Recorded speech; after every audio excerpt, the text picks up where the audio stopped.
percentage. And for Albany, the former goaltender of the year in 2020, Doug Jamieson. That 1-3 record is misleading. A goals against under 10, which is good for third in the NLL through 5 weeks. And he holds the third best save percentage in the league. We just witnessed a beautiful pregame ceremony to honor Tucker Williams, the younger brother of Dyson and the son of Sean Williams. Tucker Out Lymphoma Night, Box Out Cancer Night, hosted by the Albany Firewolves to kick off week 6 in the NLL. Dyson Williams designed these jerseys. Albany has the gray with the green trim. And for Las Vegas, it's green trim with a light gray white in the middle of their jerseys. Desert Dogs at 0-4. Firewolves at 1-3. Contested look by Dyson Williams. He grabs his own miss. So far in the year, Dyson Williams, 4 goals, 7 assists in his first 4 games as a pro. Alex Simmons setting up top. Again, Callum Crawford in the lineup tonight for Albany in those neon sneakers. Ethan Walker, middle of the floor, and he scores! Albany generates another look on the reset, and they pump one home to take the lead.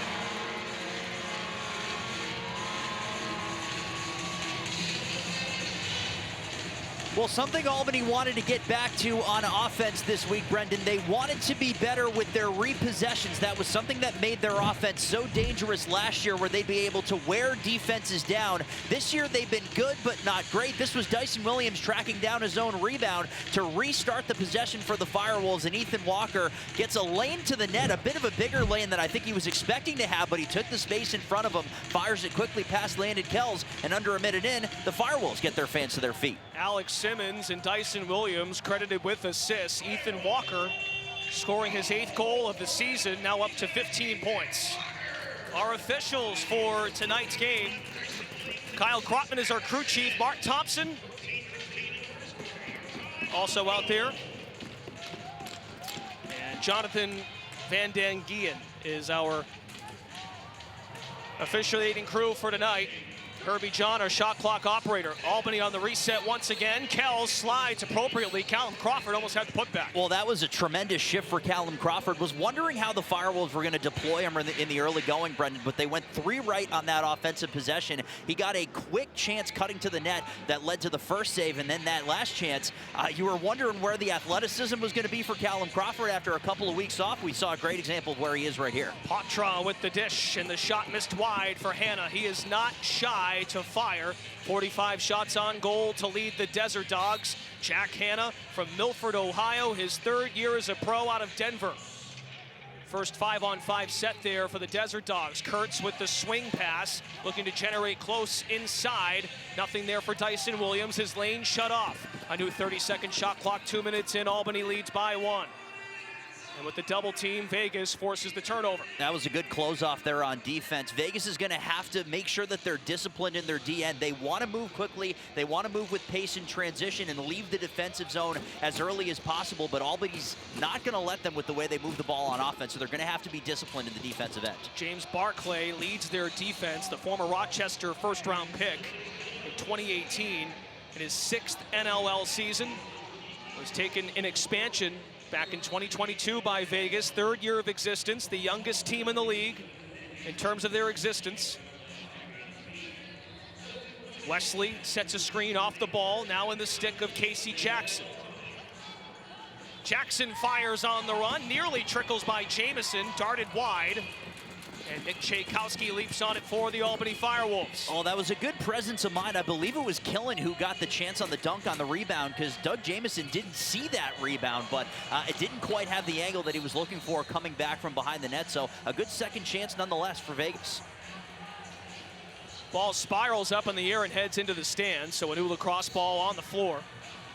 As time continues, Ty Kurtz, former Delaware Blue Hen, having another outstanding year. He and Kurtz, both number 1 and 2 respectively in rookie scoring last year.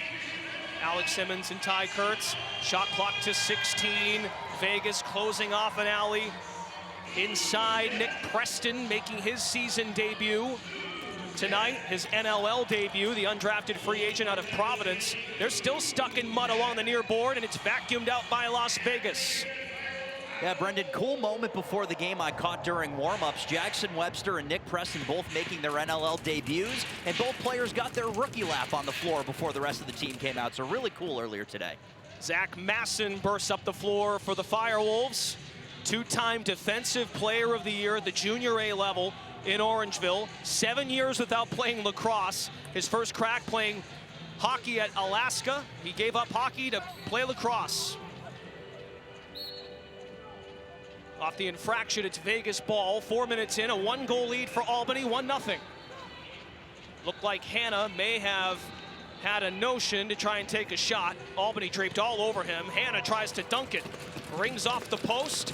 Firewolves control. Man, how about the speed there from Jack Hannah? He didn't have the lane, like you mentioned, Brendan, on Patrick Kazchuk on that first chance on his strong side, but hits the brakes like he is a hockey player back behind the net, goes right back the other way for the dunk. So no, he did not score, but yes, he certainly showed a lot on that play.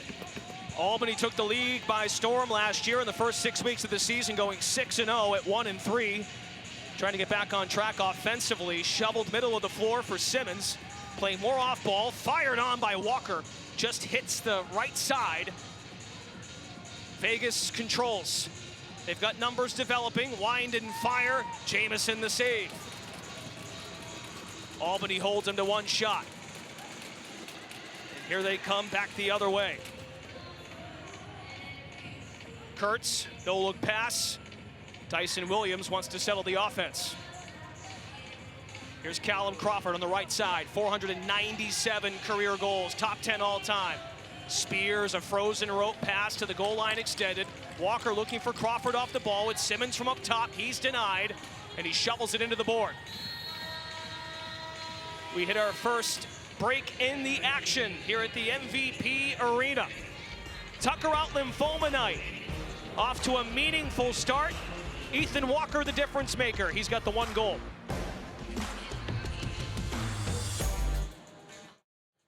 This isn't just a game, it's a way of life.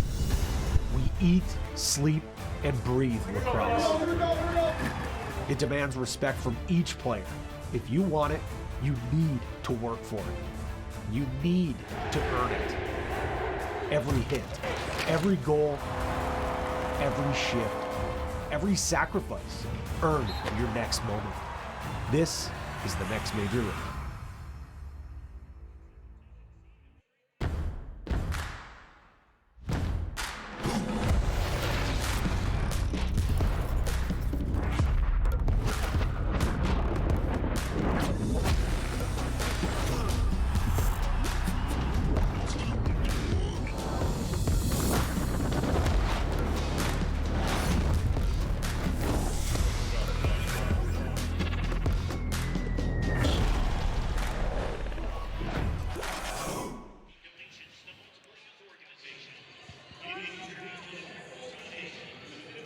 NLL Plus is here and free. The league's new streaming service offers fans around the world access to live games, full game replays, highlights, and exclusive content.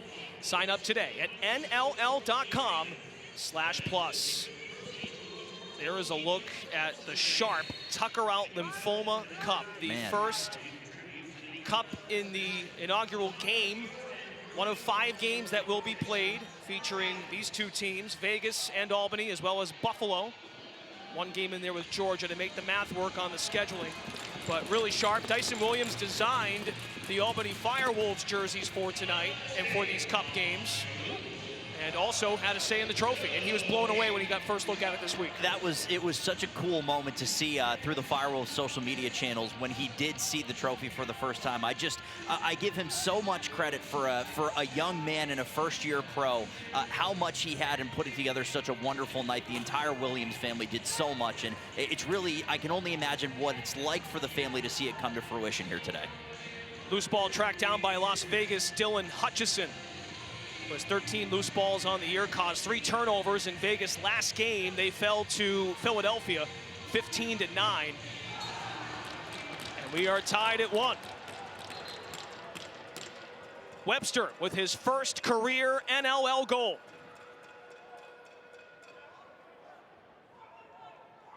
And what a way to get on the board, Brendan, with your first. That was a highlight reel goal for the native of Georgetown, Ontario, coming from Canisius and NCAA lacrosse. Watch the quick move to get around the defender and then the presence of mind to pick his head back up after he gets around Zach Young. One quick step to get the shot as he draws the second defender to him. I know this is Jackson Webster's first game in the National Lacrosse League, but it certainly did not look like that on that goal. And just like you said, Brendan, we are tied. And get folks caught up on roster construction. Dylan Kinnear and Dylan Watson, the former second overall pick in 2022. So he was the draft class before Dyson Williams. Both are healthy scratches, so Webster shores up their left side. One of three lefties, Adam Poitras and Casey Jackson on that left side. Here is Poitras. Looking for an angle, he's doubled, kick it outside. Jamison uses his face mask to make the save. That helmet is nice and tight on Dougie. Not just for looks there, Brendan. That's right. Crawford with the neon sneaks. First game with Albany. Remember, he did suit up in Philadelphia's first game of the year. Scored 1 goal, had 4 assists, 5 points. Crawford 9th all-time in scoring in league history. 6th in assists and 8th in scoring. 9th in goals. .497 for Crawford coming into this game. Glenn Clark, we talked to him this week about the acquisition. His captain's group very excited how he molds young players, and the goal for Crawford being here is to alleviate the young players. That is a highlight reel stuff right there by Jack Hanna.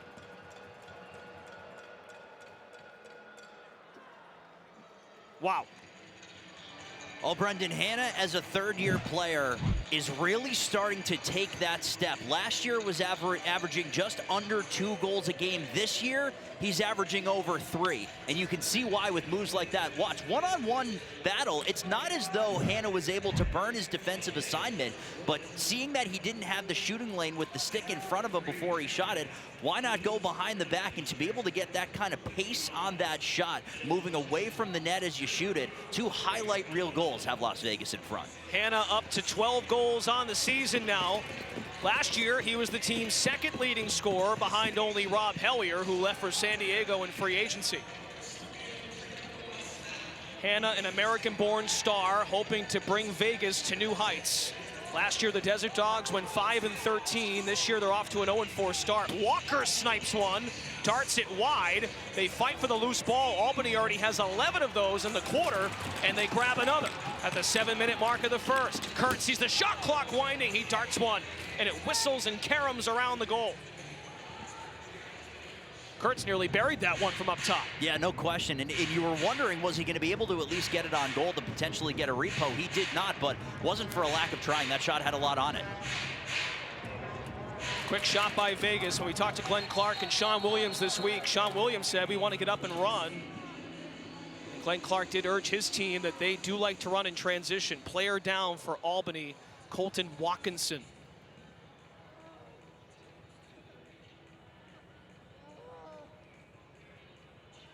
With 6:36 to play in this first quarter, Albany's captain, 2-time captain, Colton Watkinson is down.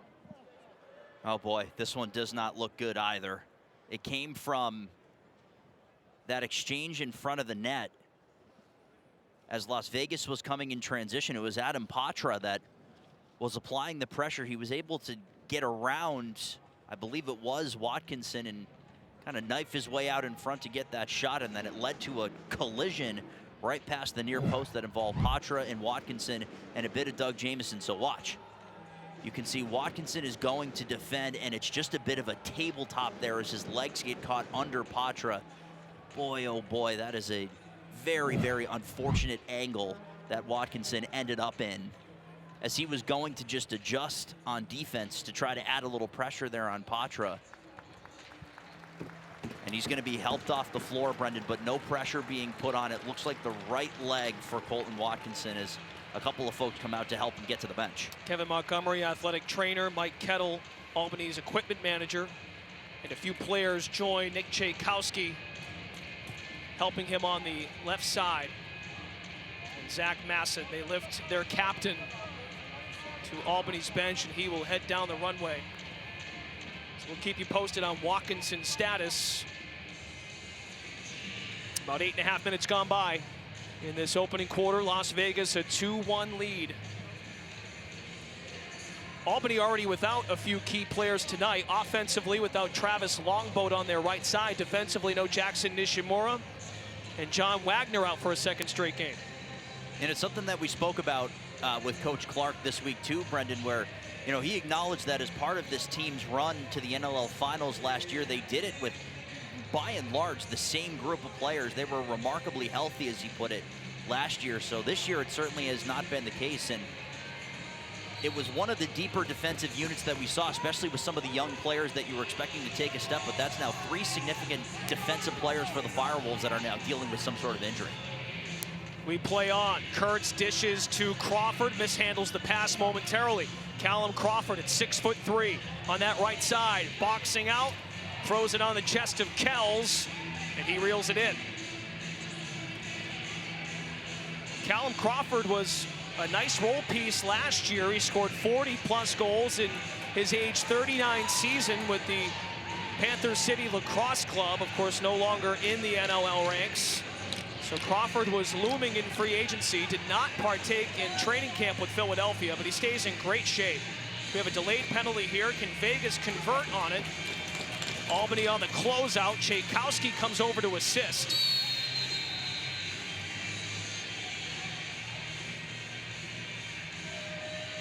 We're going to have ourselves a hold here. Joe Nardella is beside himself. We'll get the call. Crew chief tonight, Kyle Krotman. Albany penalty, 2 minutes, illegal substitution, served by the in-home. It's an illegal substitution against the Firewolves.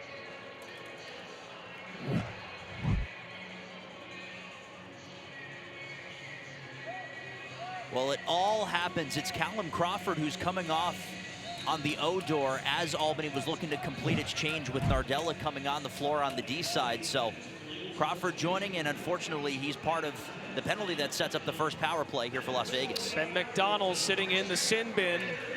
Las Vegas this year on the power play, 8 for 18, 44%. And the Firewolves this year just a smidge over 50% on the PK. They have been aggressive, however, Brendan. They're leading the league in shorthanded goals so far this season, and just like that, after one quick shot for Las Vegas on their power play, Albany has their offense back out the O door. If we go back on the other end with time remaining in the power play, keep your eyes open for Will Johansson. He scored 2 of those. Kurtz finding Simmons on the roll. Those 2 in that 2-man game is deadly. Fired on the run by Walker just to get a shot off. Kells brings it into the chest. Brendan, this performance in the first quarter is consistent with what Las Vegas has done this season. They're -1 in the first quarter in terms of goal differential. Past that, they don't have a goal differential total that's better than -5. So this is certainly the quarter where they've been playing their best, and that matches what we're seeing here. On brand, 2 weeks ago, tied at 4 with Philadelphia. Lost the game 15-9. From up top, it's Hannah. Feeding that right side and part of the left side in Jackson. Pass almost picked off, and Vegas does not generate a shot. Still 46 seconds remain in the power play with McDonald serving the illegal substitution. Las Vegas, though, with a 2-1 lead here at MVP Arena. Jack Hannah, an American-born star, flourishing in the National Lacrosse League. It's so good, we got to see it again. Hannah giving Vegas that 2-1 lead.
Welcome back to MVP Arena. It's Vegas with an early 2-1 lead. Albany a man down right now. Coach, to see Colton go down, who do you turn to kind of settle things right now?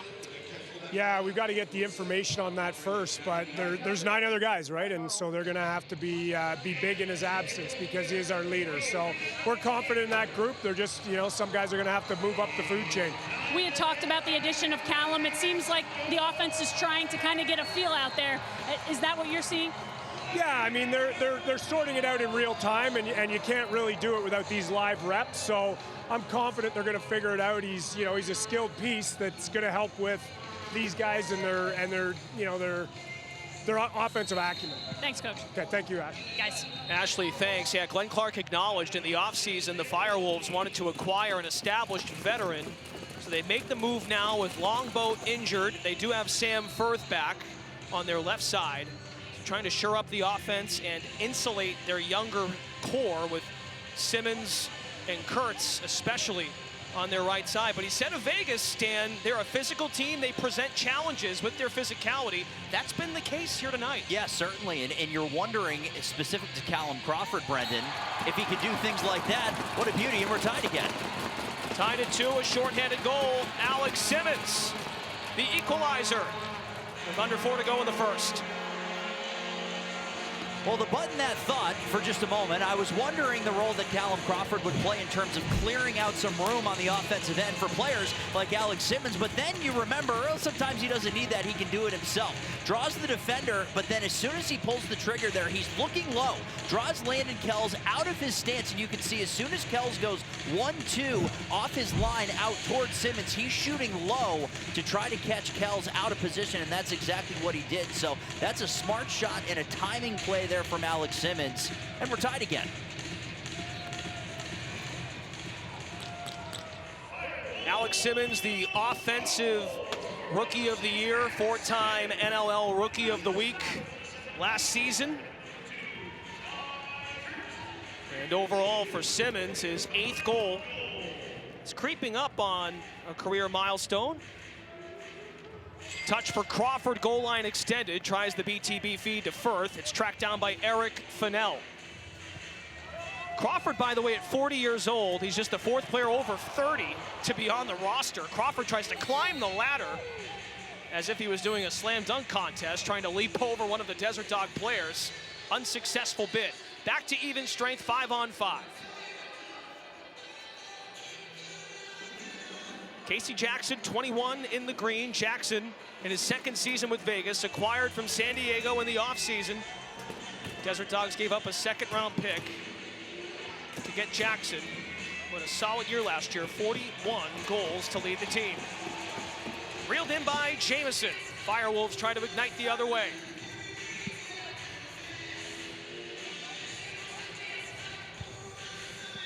Touch here for Ty Kurtz. 2nd on the team in scoring to this point in the year. Firth gives it up, Dyson Williams. Honoring his late brother Tucker tonight. Dyson, the touch, and he scores! That one's for you, Tucker.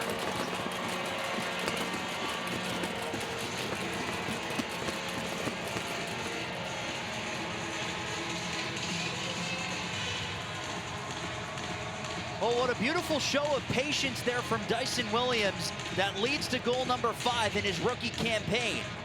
It's Williams who applies the pressure on offense with possession on the left, but as soon as he makes the pass, he sticks right on that goal line because he knew that there was a chance that the passing lane would open up as the defense adjusted to Ty Kurtz with possession. Look at all that room. You could see the defense for the Desert Dogs was pretty much at the top of the crease or above, so it gave Kurtz and Williams the chance to go give and go to get him the goal, at least for the moment. But we have a challenge flag down. This is too good. We were down on the floor chatting with both teams pregame, and Ashley Miller, our sideline reporter, teased Sean Williams, will you throw the challenge flag on a goal your son scores? And it just happened. Las Vegas has thrown the challenge flag. However, they threw it after the allotted 35 seconds. Therefore, the challenge has been denied. Las Vegas is not charged with their timeout. They're going to have a face-off. Wonder if Tucker had something to say about that, too. Jeez, Dad, take it easy on your kid, man. Sean Williams, Dyson's father. And again, we're gathered here tonight, more than just a game, honoring the late Tucker Williams, who lost his battle with Burkitt's lymphoma on December 17th, 2014. He was just 8 years old. Now, Sean, when he played in the league for 17 years, he played in Rochester, he played in Buffalo. He wore the number 51. Dyson wears the number 51 to continue the family tradition and to carry the spirit of his late brother. I mean, you could tell Sean is smirking a little bit, knowing that he did throw the flag. And then the officials deny him of it. To your point, Brendan, believe whatever you choose to believe, but I'd like to believe Tucker Williams is smiling down on his brother from that whole exchange, but ends up with the Firewolves with their second lead of the night. For Dyson Williams, that's goal number 5 of his rookie season, first overall pick 2 years ago. Strongly encourage folks to check out the Albany Firewolves YouTube page. You'll see a snippet at halftime of the new documentary about Dyson and his road to the NLL. Shot clock to 6 feet in front. Callum Crawford had the right idea, chasing for it, and the shot clock dwindles to 0. I got to give you my favorite number of the week, Brendan, on Callum Crawford as we got ready to have him join this offense. You mentioned it, 497 career goals. The next closest in terms of career goals, Ethan Walker, 79. And then 2 spots down that list, Alex Simmons, who's playing in his second season in the league. That is the kind of veteran offensive presence that joins this O. Here's a touch for Patra. Looking for an angle to feed the ball on the doorstep. Good idea there for Vegas. And the Firewolves just closed off that spot for Wesley. Loose ball, Firewolves fighting for it. In the stick now of Adam Patra. Behind the back feed. Saunders is denied again.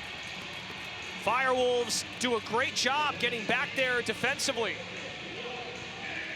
Another stat, courtesy of Adam Levy on Callum Crawford. Folks, how about this? Crawford has more points than the entire 2024-25 Albany roster has tallied collectively in their NLL careers. Callum's been doing it for a long time, but at an elite level. 40 years old, 19 years in the league. And what's left to do, Brendan? And this is something I believe that was acknowledged. Win. And that's what he saw the chance to do here in Albany, joining this group. There is a 6-second differential, game clock and shot clock. Firewolves looking for a high percentage chance. It is Walker from up top. Defense shading back. Simmons creeping in close. Simmons with the spin. He's trying to swim by. He kicks it, and a rifle coming on there by Walker. It's stopped by Kells. 7 seconds now for the Desert Dogs. Once had a 2-1 lead, 2 straight for Albany. And they run out of time. No shot for Hutchison at the buzzer. 3-2 Albany at the end of 1. Dyson Williams has the difference maker to this point. And his dad even threw the challenge flag, but he was denied. Tucker out lymphoma night, box out cancer night in the Capital Region, off and running. Second quarter, we come back.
Sean Williams in his 3rd year as head coach and general manager of the Desert Dogs, 2021 first ballot Hall of Famer.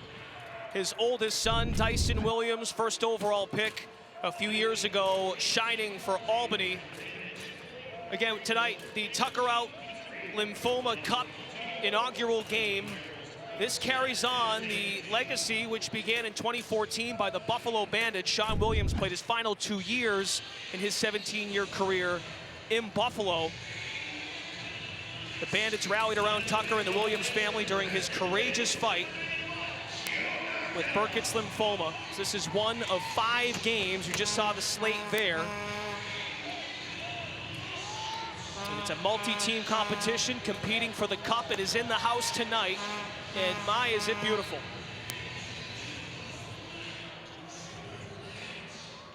Here comes Kirst on the move. Connor Kirst, former draft pick of the Georgia Swarm. Played his college ball at Rutgers and Villanova. Face-off man as well, scooping up loose balls, approaching 50 for the season. We're in week number 6, first game of the night, first of 3. Albany 3, Las Vegas 2. Brendan Glasheen, Dan Ball, and Ashley Miller with you tonight. Jamison avoids the 5-hole snipe. Picked up once again by Killen. Trying to stick with it, flips it behind the back.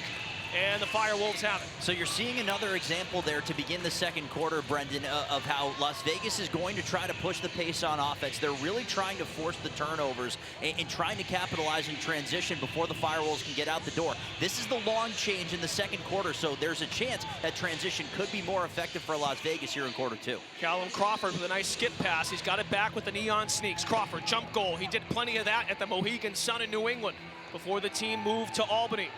Walker tries a quick stick. Hutchison draped all over Walker. And the Firewolves lose possession.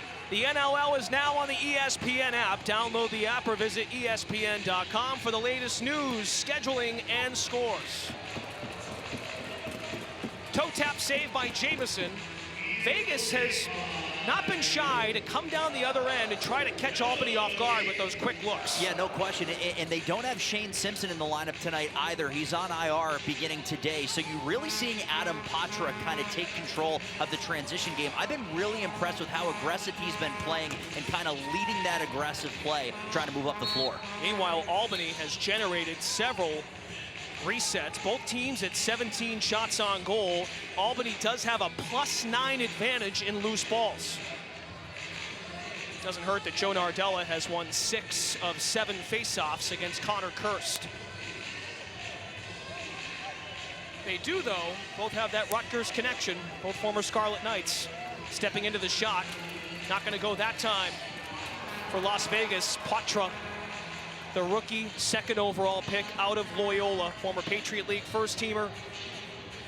Crawford, quick stick, he was right on the door. That's usually money in the bank for Callum Crawford. New 30-second shot clock. He worked with plenty of young players, including Jonathan Donville of Vegas, Phil Caputo, Will Malcolm. Now he's with this young core in Albany. Walker slings it to Crawford. Callum Crawford ramming inside. Crawford scores! Welcome back. Age is just a number.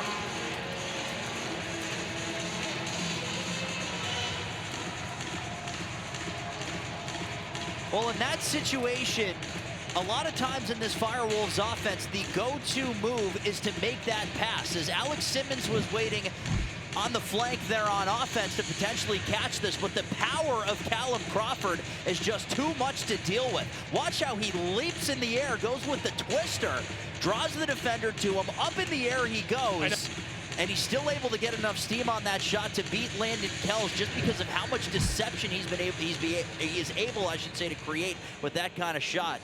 A lot of skill on display as Callum Crawford is on the board. Career goal number 498 for Callum Crawford, who sports the number 66 tonight. He usually is CC 98. I think they're going to work on getting that 98 jersey when the Firewolves go back to their standard unis. Kurtz muscling for an angle, and Kells leaps on it for Vegas. Albany with a 1-goal lead after 1. The Firewolves, after trailing 2-1, Thanks to that crafty goal by Hannah, they've ripped off 3 in a row. Simmons, Dyson Williams, and Callum Crawford. Hannah, middle of the floor, snipes one, darts it over the crossbar. Albany's got numbers. Fennell coming up here on the hip. And Nicholas Volkov hits the brakes. Offense can spill on for Albany. Fennell, the lefty. Crawford sets a screen, middle of the floor. Now on the far side, Simmons, skip it. Williams in traffic. Vegas did a good job converging. Callum Crawford, 2 goals away from 500. And he's just 7 points away from 1,300. 8th all-time in scoring. 9th in goals, 6th in assists. From up top, Hannah. Jamison read that all the way and blasted off his shoulder. Fennell, that's McDonald playing strong defense, trying to keep up around the Firewolves logo. As we approach 5 minutes in, second quarter, Albany leading 4-2. It's Tucker Out Lymphoma Night, Box Out Cancer Night. With these special edition jerseys. Twisting and turning inside, not gonna go for Patra, the rookie. Brendan, we've called Jack Hannah's name a lot. The one name we haven't called that much is Jonathan Donville. We really haven't seen it a lot. He's got 2 shots on goal on offense, but they've really had him locked off. And on that right side in the corner, he hasn't been able to generate a lot, but Las Vegas looks to generate here. Kells is up to 21 saves. Meanwhile, Jamison, the established former goaltender of the year, finished second in the voting last year behind Nick Rose. Jamison has 18 saves.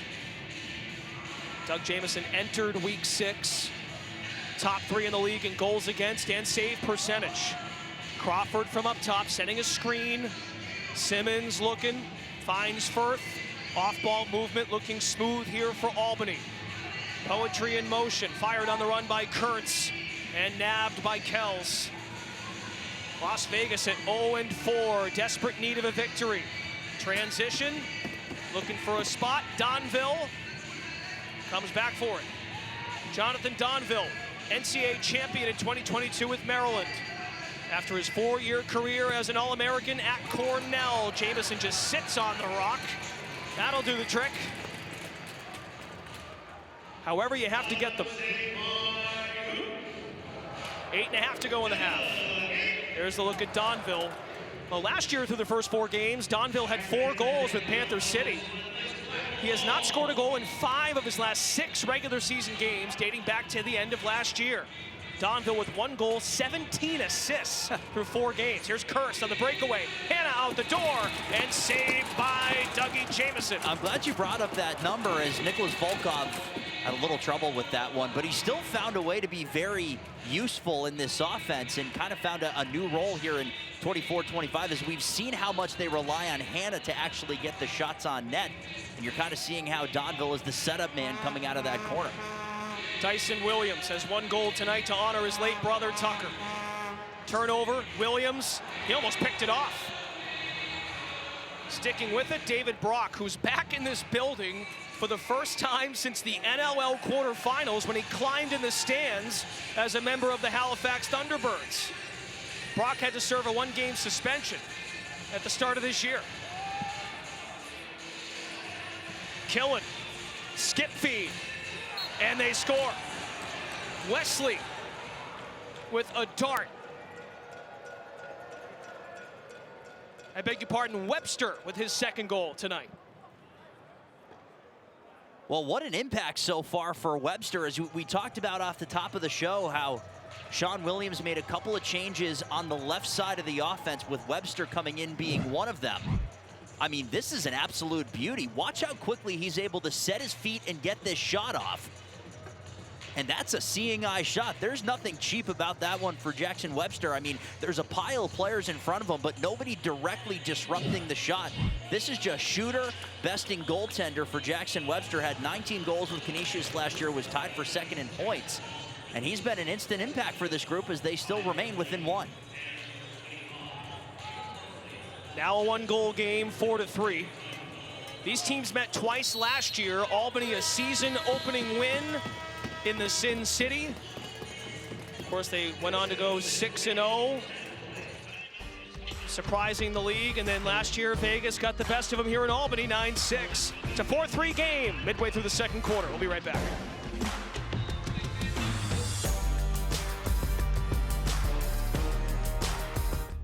This isn't just a game, it's a way of life.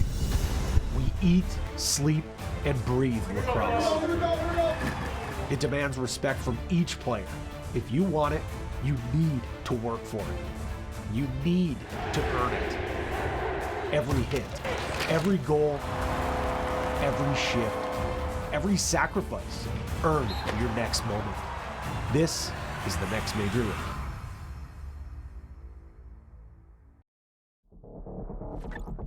It's a rivalry renewed. Transition game to perfection. Two historic franchises with a lot of history. Look at the athleticism. It's the Buffalo Bandits hosting their cross-border rival, the Toronto Rock. James with the alley and the Bandits Rock. It's NLL Friday night on TSN. Welcome back to MVP Arena. It's the Firewolves with a 4-3 lead over Vegas. We're joined by head coach Sean Williams. Coach, is this what you expected when you put Jackson Webster into the lineup? Well, obviously, you hope for the best, but we knew what we got when we drafted him, and he's had such a great camp and just waiting his time, and good for him, and two great shots. I'm going to take the blame for this. I know I joked about it in the tunnels. Would you throw the flag, the challenge flag? You did. Can you smile a little? Yeah, it was, unfortunately we were too late on it, but yeah, you got to do whatever it takes to win here. Thanks, Coach. Thanks. Guys. Good stuff. Sean Williams, at least he's honest. He goes back a long time with Albany head coach Glenn Clark. They've known each other for 30 years. Sean is just a few years younger than Glenn. They went to the same high school. They grew up in the same town in Ontario. They played senior A lacrosse together. Brooklyn, Coquitlam, the Toronto Rock in the mid-90s, that dynastic run, Team Canada. Glenn Clark faced his son, Dan, last year, Taggart Clark, when he was a member of the Philadelphia Wings.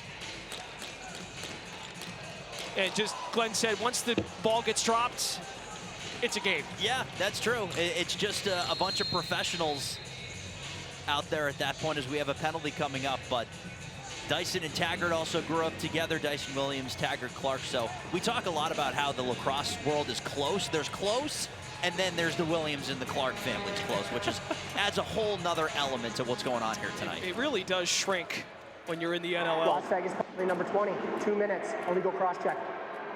An illegal cross-check on the former Albany Firewolf, Jacob Rouet, in his 8th year overall. Traded to Vegas from Albany ahead of the 2023 inaugural season. That allowed Albany to get Jackson Nishimura back. We'll take a look at the replay. You can see the penalty there as Alex Simmons was coming across the top. But what you saw, if you watched the Firewolves a couple years ago, that didn't make sense as Jacob Rouet was on the defensive end. He's transitioned over to transition as a member of the Las Vegas Desert Dogs. So a big change from what we saw here in the Capital Region, but it seems to really be a fit. 9 power play goals for the season for Albany. Ethan Walker leads the team with 3. And a turnover 30 seconds in. Earlier in the ball game, we saw Colton Watkinson needed to be helped off the floor. Ashley has an update. Yeah, guys, just went back down into the hallway, spoke with athletic trainer Kevin Montgomery, who says Colton will not return to this game. It's a right leg injury, wouldn't say anymore. Okay, Ashley, thank you. And as she discussed with Glenn Clark, Albany's head coach, there are 9 other guys that have to do the job as Hannah throws a missile wide right, and it nearly trickles home. It does. They will count this as a goal for the Desert Dogs. What a look what I found play there for Patra.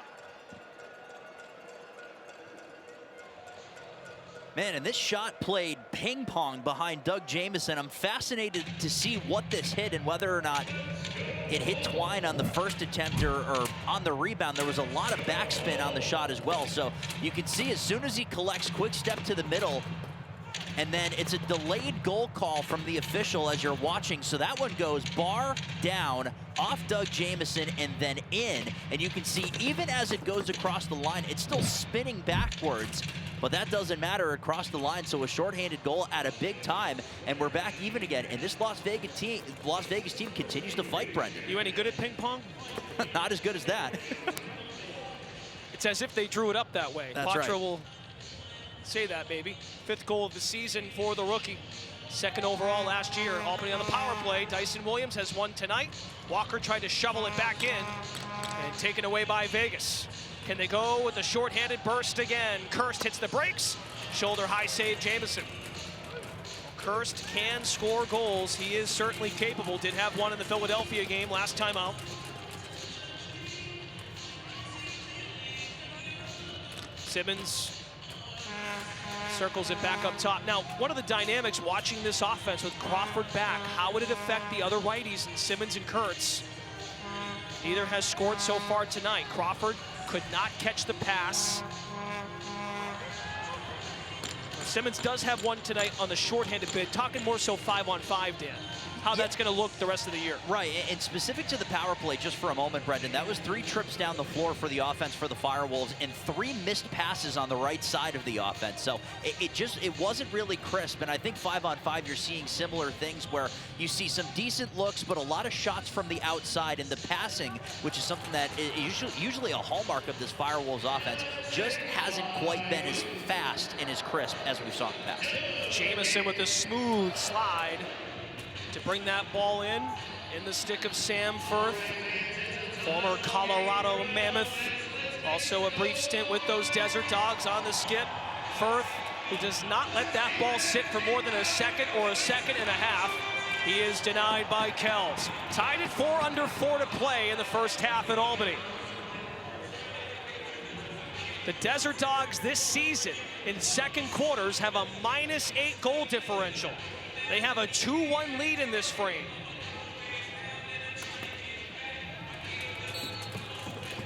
Jamison does his job, going down to a knee to make the stop. Hannah leading the way with 4 shots on goal. Patra getting on the board. He's got 5 on goal. And the Desert Dogs and Firewolves even at 4. I'll be right back.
Tied at 4 here at the MVP Arena. Special night here at the MVP Arena, honoring the late Tucker Williams. Sean Williams, head coach of the Desert Dogs, to the left, and embracing with her brother, Dyson Williams, with his sister, Delana, of the UAlbany Great Danes women's lacrosse team. She's downstairs with Ashley. Yeah, joined by Delana, who was part of that beautiful ceremony before the game. Your whole family down there. What was that like for you to be a part of? Extremely emotional. Amazing to see my dad and my brother on both ends, on both teams. But just takes us right back, feeling all that support from the lacrosse community, and it's amazing. The Williams family is going to become the first family of Albany. You were a senior at UAlbany. You were at Pittsburgh before. How did you get to Albany? How did this all play out with you and Dyson here? Yeah, I actually just ended up figuring out that I wanted to kind of just try something new, and I went on all my visits, and Albany was one of them, and it was a perfect fit, and so it just kind of was a bonus that Dice was also going to be here. Do you guys do brother-sister dinners? We do, yes. Every week we try to go to somewhere new and just try whatever's new around here, yeah. Awesome, thanks so much for joining us. Thank you. Guys? Well, and I hope Dyson treats, because he's now the pro lacrosse player and she's still a college student, so this is the embrace of Dyson and Delana. Must be great. And Dyson is living in Market, so it's great to have them nearby, living close by to one another, right down the road, MVP Arena, the University of Albany.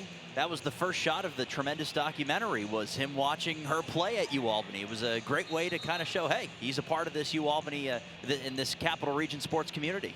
The documentary featuring Dyson, Life Lost Lacrosse, coming up at halftime, a snippet of that, the full version on the Albany Firewolves YouTube page. Albany is challenging the ruling on the floor of no goal. The following play is under further review. So during Ashley's discussion, we saw Callum Crawford put together, he turned back the clock, and Callum can still score goals with the best of them. This is the goal that was not called a goal on the floor. Okay, first of all, the play itself is tremendous. So what you're watching is, did the ball cross the line before Callum Crawford, as he was up in the air, hit the crease? There's also something very cool happening. I was watching the Firewolves bench. So Shawnlee Wallace, who was the first female scout in the NLL, is on the bench for the Firewolves, serving as their video coach. So she was responsible for looking at the iPad and challenging this one. She went to Glenn Clark, confirmed it, he threw the challenge flag, and now we're taking a look to see if Callum Crawford may have scored the goal to give the Firewolves the lead. First female also to be present on an NLL bench during a game. Shawnlee Wallace, appointed as a female scout in the offseason. Also a former Great Dane, doing a great job in the coaching ranks now at Central Michigan. This is a pretty quick review. Again, you have to have conclusive evidence to overturn the call on the floor. No question. But Brian Lemon, who leads the officials, director of all the rules and such, they want pace of play to continue to be fast. Let's find out. After review, the shooter's foot touches down in the crease before he releases the ball. Therefore, we have no goal. Due to the unsuccessful challenge, Albany has been charged with their first half timeout. The ball was loose at the time of play being blown down. We're going to have a face-off. Now, it's a use it or lose it timeout that Glenn Clark loses. Remember, Sean Williams tried to use his challenge, but did not throw it in time. Yet the Desert Dogs keep their timeout. This is a bang-bang play. There's the left foot. Great job by our crew. And you can't miss Callum Crawford's knee on sneaks. No, that leaves nothing to the imagination when you're trying to figure out where is Callum's foot. It's a bang-bang play, and a lot of times it's like the NFL to use a comp, call it a touchdown on the field, so then you automatically have to go look at it because it's a scoring play. Right, no question. In that case, it was not, because it was not called a goal on the floor. And also, it's fair to remember what we saw on the bench there, the iPad that the Firewolves staff was using is all they have, and they only have certain angles to see it. So it is a bang-bang play, and it was only a matter of inches before that, but it still leads to a tie game and a face-off, which gives the Firewolves possession back either way. So it's 5-on-5 lacrosse. We haven't had a goal scored now in about 7 minutes.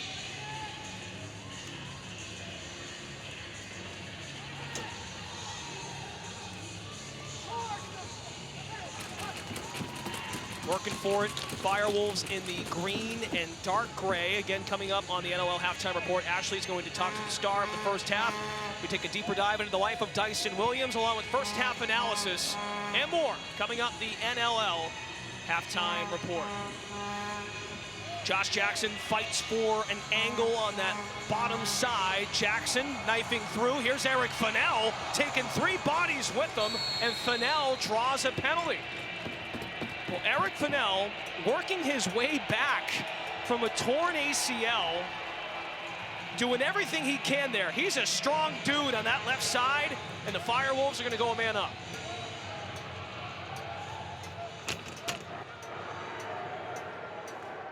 Las Vegas penalty number 44, 2 minutes for holding. Man, I tell you what, Brendan, they tried one defender on Fennell, didn't work. They tried 2, he was able to shake them both, but what made that so impressive and where the penalty came from is when the 3rd defender converged on him and he made a quick stick move with one hand on his stick to get around him and get that shot in the vicinity of the net. Boy, that was impressive. And Fennell wears Air Jordans. Talking to him before the game, he says, look, I'm slow no matter what kind of shoe I wear, but he's still pretty strong. And they pump in a power play goal. Ethan Walker with his 4th on the power play this season and his 2nd of the night to give Albany the 1-goal lead. That did not take long, Dan Ball.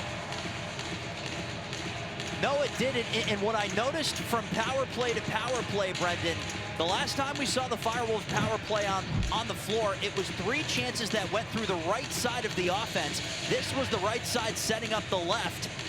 And it was a fortunate setup there for Ethan Walker as the defender backed right in front of Kells. That is about as good of a screen in front of a goaltender as you could ask for if you're Ethan Walker, as Dylan Hutchison backed down right towards the line in front of the goaltender. So take a step, use the defender as a screen, and give your team the lead.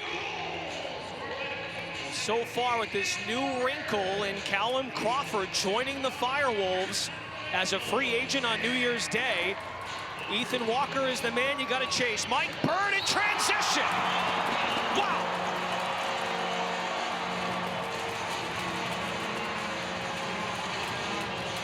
They call him Burno, and he burned that defense. Well, they were joking during shoot-around today. After the teams finished up, Mike Byrne was shooting, and somebody shouted at him, "Hey, Burno, are you on the power play for this group?" He kind of just smiled and nodded, but this is the kind of skill that shows you why. You could see as soon as he was coming around the near side board that he had the immediate step around Preston. So instead of looking for the pass, he went right to the net, and to be able to get up in the air and shoot it in the way that he did, boy, it was a lot of skills all at once there for Mike Byrne. A defender by trade, but the offensive potential is certainly there for one of Glenn Clark's favorite players. Mike Byrne, an undrafted free agent signing back in New England in 2018. Glenn Clark says he's one of the hardest working and coachable players I've ever come across. He realizes, talking of Byrne, to stay in this league, you have to show all of your assets. So a quick 2-goal scoring run in the final minutes for Albany. Shot on by Simmons, who does have one shorthanded tonight. 6-4, Firewolves lead. Rouet leads the charge now for Vegas. Quick shot by Rouet, trying to generate a reset, probably to get that shot clock off, but it does not work out. It's Albany ball. Remember, Glenn Clark does not have a timeout. Challenge to call, so that's it. No timeout remaining in the half. And Glenn Clark threw his hand up to Dyson Williams, telling him slow down, use the clock. So you're watching for the clock to hit about 10 seconds before Albany gets into their offensive set. Walker and Simmons up top. Ethan Walker, bottom left of your screen. 8-7-6. Walker creeps in. Simmons to Callum Crawford.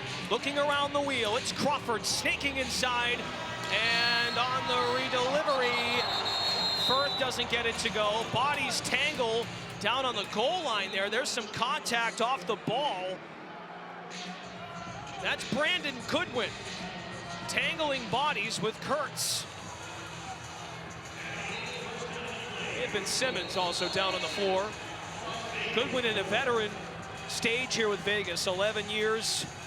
He's played in a lot of games. A dispersal draft pick with Panther City out the door. Got a little nasty there, but the officials are now going to get together. We have to get the call before we send it to recess. Kyle Kropman, Mark Thompson, John Van Den Geysen, our crew, Herbie John, shot clock operator. Here we go. At the end of the half, we have Las Vegas for 14, 2 minutes, dead ball foul. That's clear as day. Dead ball foul. Yeah, it was Simmons who took the nasty hit. Yep, that was all off ball as Simmons was waiting on that far post to potentially catch a rebound. A big hit right as the horn sounded at the end of the half. Powerful night for the Williams family. Dyson Williams, maybe he has shaken off the cobwebs. He's got a goal tonight down there with Ashley. Dyson, you got pretty excited when you scored that goal. Any anger, emotions that Dad tried to take it away from you? No, I mean, it's the game. Hey, it's he's playing the game, I'm playing the game. It's what it's all about. So, no hard feelings at all. We're just out here battling, so I love it. You guys added Callum this week. How do you feel like you guys have been able to kind of gel with him so far? Yeah, I mean, obviously, he's shown what he can do for a very long time, and he's doing it tonight. You know, it's great to have him here, and it's a quick, easy dial for us to get to know him. So it's yeah, he's great. As an O guy, do you guys get excited to see a guy like Mike Byrne get on the board? It's those juice plays that get you going at the end of the half, right? It was 5-4. Burno makes it 6-4. Right before that, Fennell draws a big penalty. You know, it's those juice plays that, you know, helps you over the course of the game. Thanks, Dyson. Thank you. Dyson Williams in real time, a historian on a big night for the Williams family. He says it's the medicine game. He could never envision himself without holding a stick. Dyson with one of Albany's 6 goals, and 2-goal lead for Albany here at recess. Tucker out lymphoma night, box out cancer night. NLL halftime starts when we come on.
Welcome back to MVP Arena in Albany. It's halftime between the Fire.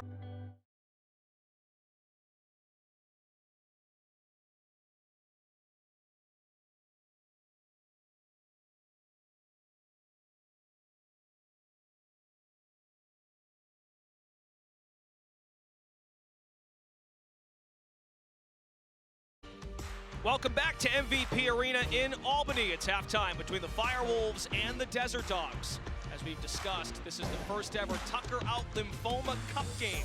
The Cup is a multi-game series, that along with the Buffalo Bandits, to honor the life of Tucker Williams, the son of Desert Dogs head coach and GM Sean Williams, and the younger brother of Firewolves forward Dyson Williams. Tucker lost his battle with Burkitt's lymphoma in December 2014 at just 8 years old, changing Sean and Dyson's lives forever. Here is an excerpt of the documentary short film, Dyson Williams, Life, Loss, Lacrosse. Tucker was born in my life. Finding out it was coming to an end, that we're gonna lose Tucker was, yeah.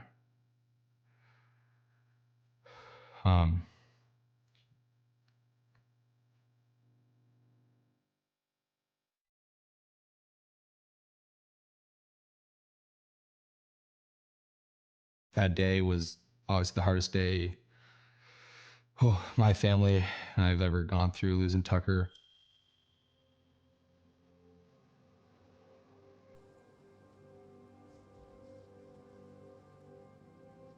The support that my family received from the lacrosse community was unbelievable, and we truly did feel the love.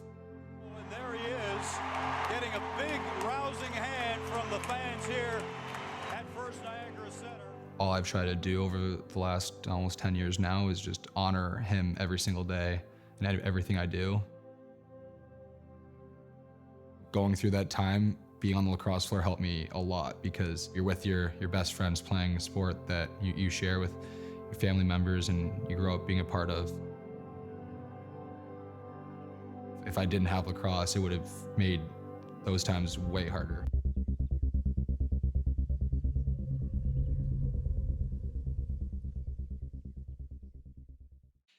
To watch the film in its entirety, go to the Firewolves YouTube page. After these messages, Dan rejoins me to break down the first half of play.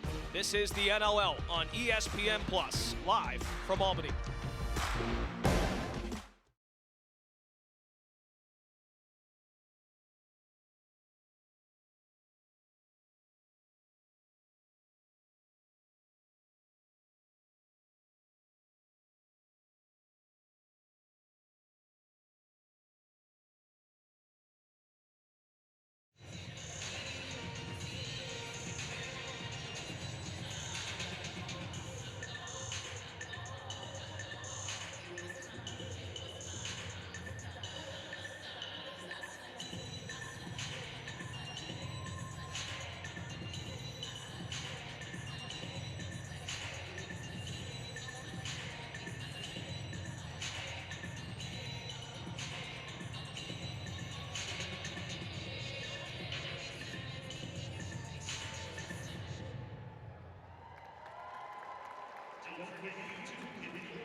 Welcome back to MVP Arena. We are at the half.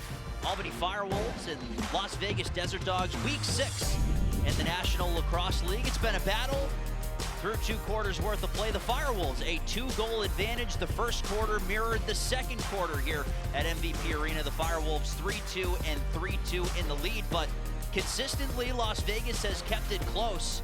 Albany with 2 runs of goals, 3 in a row to make it 4-2, and then 2 more in a row to make it 6-4, but Las Vegas has had answers. The one true advantage, it's been at the faceoff dot. Joe Nardella continues to dominate here for his team at home. We'll take a break and we return. We'll have highlights from the first half. You're watching the National Lacrosse League.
Welcome back to the MVP Arena in Albany. Firewolves lead the Desert Dogs 6-4. It has been a very special night here at the MVP Arena. Tucker Out Lymphoma Cup, Box Out Cancer Night, a lot going on. Brendan Glasheen and Dan Ball. Ashley Miller is down between the benches. Dan, the lacrosse has delivered, and so has the occasions off the floor. Oh, absolutely, and I commend these players for being able to focus on lacrosse after such a wonderful, wonderful ceremony that happened pre-game. But we got into the game, and the game has had its fair share of highlights, including this one from Jack Hanna. If you can't shoot forehand, why not try behind the back? He does just that. That, at the time, gave Las Vegas the lead, but the Firewolves would mount their comeback. Dyson Williams, as much as his father, Sean, wanted to challenge it and pull it back, he was unable to do so. The Firewolves took the lead, and then Callum Crawford, the newest Firewolf, returning to the franchise but playing at Albany for the first time, showing no rust in scoring that goal. Crawford's goal made it 4-2. The Firewolves had the game tied up at 4, but they scored the final 2, Brendan, of that second quarter to take a 6-4 lead, and they'll start the second half on the power play. Mike Burns shot out of the cannon to score a transition goal. The Firewolves also have a shorthanded goal from Simmons. Dead ball foul committed by Brandon Goodwin, so it's 5 on 4 to open up the second half. Kurtz is going to dot this power play. Crawford goal line extended in the neon. Crawford with a twister goal in that first half, up to .498 in his career. 2-on-1 shorthanded. Saunders is stopped from behind.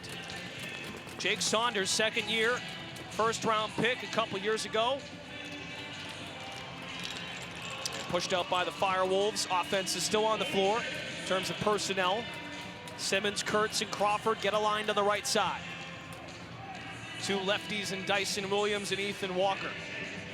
Ty Kurtz steps down, feeds it back to Kurtz. Quick stick by Crawford. The deception is so exceptional. It is, and it's really, really fascinating to watch this power play with one extra added weapon right along that far post. And Brendan, Callum Crawford tried to ingratiate himself to the fans here at MVP Arena right away. If he had scored, a fan would have won that ever-popular Minute to Wing It promotion. That's right. Right with about 2 seconds left for that promotion going on, so no dice this time around. 6 shots on goal for Crawford, 6 on goal for Williams. Ethan Walker leading the charge with 9. He's had a ton of looks, 2 goals on the night, including 1 on the power play. Don't miss any of the action this season. Head to NLL.com/tickets and get front row seats to your new favorite NLL team. Scored in front by Albany. Sam Firth, who was not in the lineup last week, makes his presence felt. It's a 3-0 run for the Firewolves and a 3-goal lead. Well, Firth has had a couple incredible goal-scoring games over his last handful. In his last 4 games, he's had 2 where he scored 5. This time, it was just a well-timed cut to the net. Watch. You've got 2 defenders that were ball watching as the pass went down to Simmons, right adjacent along the goal line, and just as the defenders turned Simmons, it's on his stick and off it to Sam Firth in front, and he's able to beat Landon Kell. So the power play comes through for the second time in 3 chances today. Albany wins another face-off thanks to Nardella. They've extended their lead. Simmons with a blast and missed it just wide. I mean, Glenn Clark loves Sam Firth because he doesn't need to have the ball to be impactful. 2-man games, up picks and rolls. The ball's only in his stick for a second or a second and a half, and that time he just proved worthy on that. 2-goal half for the new man, Jackson Webster. 91 in the white and green. These Tucker Out Lymphoma Night jerseys that both teams are wearing to honor the late Tucker Williams. He is the brother of Dyson Williams of the Firewolves and the son of Vegas head coach and general manager Sean Williams. Tucker lost his battle with Burkitt's lymphoma on December 17th, 2014. Buffalo started the tradition by honoring Tucker. Full embrace in the building while Tucker was there, and been a special night for these guys. And we've got ourselves a tight game. Patra. Masson is draped all over him. Patra had an angle, he hits the right pipe. 30-second reset. Patra did score a goal in that first half. Looking for it now on the redirect. Albany does a good job communicating on the switch. Patra fires. That did go by Jamison. That's a goal. Little room to work with, and Patra buried it.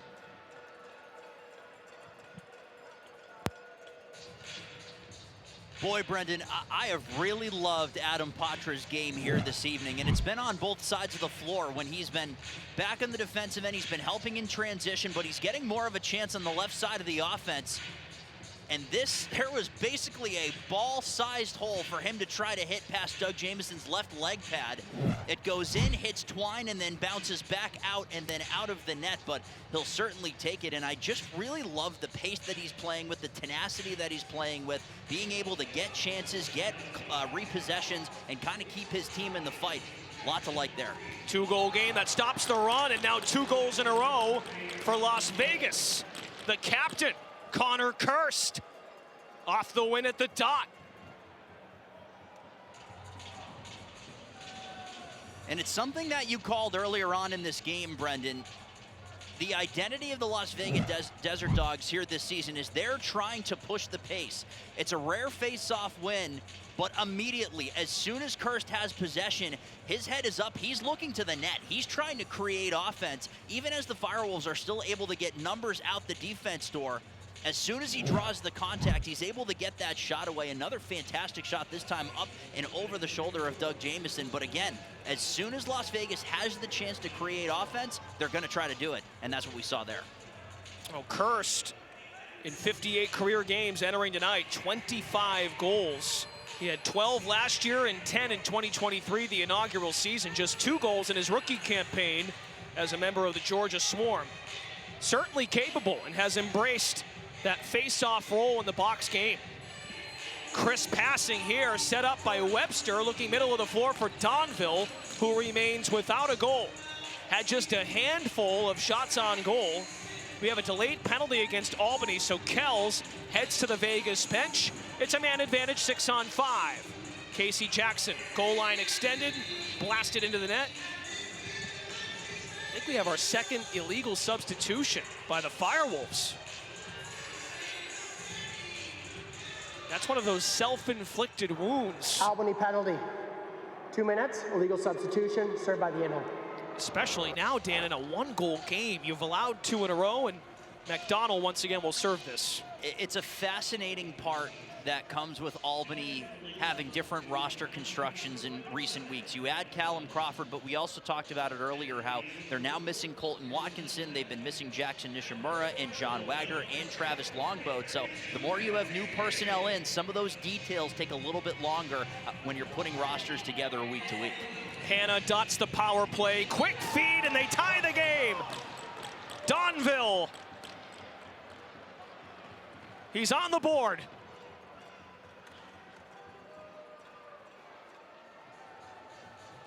Well, Brendan, from the moment that Albany scored that power play goal, Las Vegas has settled down their game and taken their level of aggression to another level. This time, the power play, they start 3 right, and you're watching Donville. Nobody near him originally, but he does draw the defender to him and get that shot away. Beautiful pass there to set him up in order to get that shot free. And Las Vegas throughout this game, they've been down by multiple goals at multiple points in this one, Brendan, but you still haven't seen that same kind of, I don't even want to say quit, but unraveling that we talked about off the top in terms of their second, third, and fourth quarter numbers not being the best. Every time it looks like, oh, that might be happening, they just haven't said die quite yet, and we're tied again.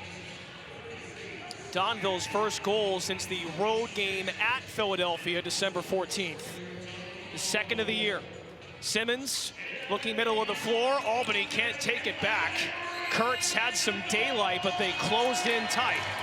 Now Callum Crawford has an exchange. There may have been a loose ball push to keep the ball on this side. Or he may have just hit our media timeout because of this debacle. I'm not sure what we have here. I'm not sure most of the players do either. I think it's kind of being communicated in real time.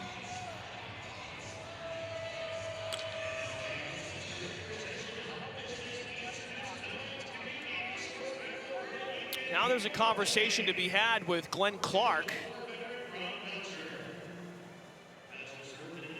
He nodded in approval. We'll take a break and try to sort this out. Hopefully the officials deliver a message. Tied at 7 in the Capital Region.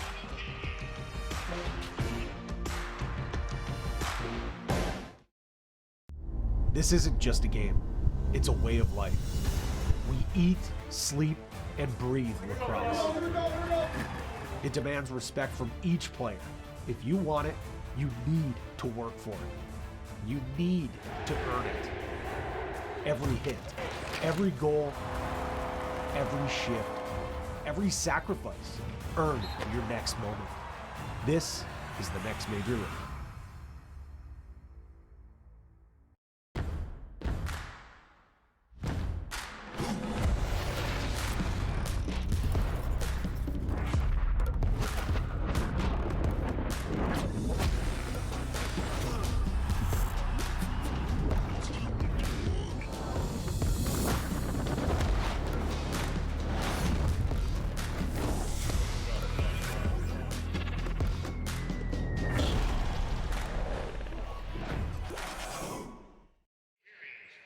And welcome back to the MVP Arena. An inadvertent whistle by the officials. They blew the play dead too early when Callum Crawford was hunting for the ball, and he calls out for it, and Vegas had an issue with it. Both coaches were confronted.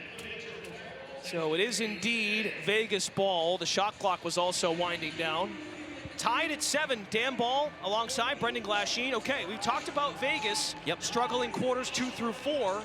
The Firewolves in the second halves of their last 2 games, they've come apart. Yeah, through the first 2 quarters of the game, Brendan, they've given up 11 combined goals coming into the game today.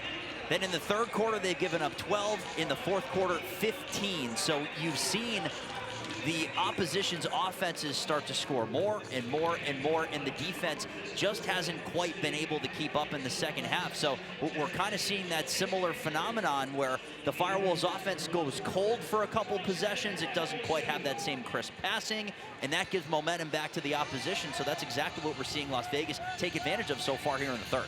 Simmons with the spin, the swim, coming in strong. Arm goes up. We're going to have a penalty here against Vegas. And to give the Desert Dogs credit, just to wrap up your point, 3 goals in 1:12 seconds. There's still a lot of time left here in the third. It's not like Albany's gone a long time without a goal. It was 21 minutes in the Halifax game last week. Now there's some jarring. Glenn Clark did mention the physicality of Vegas. That can be problematic. 2 minutes, holding. It's Nick Preston making his league debut. The undrafted free agent out of Providence College, serving the penalty.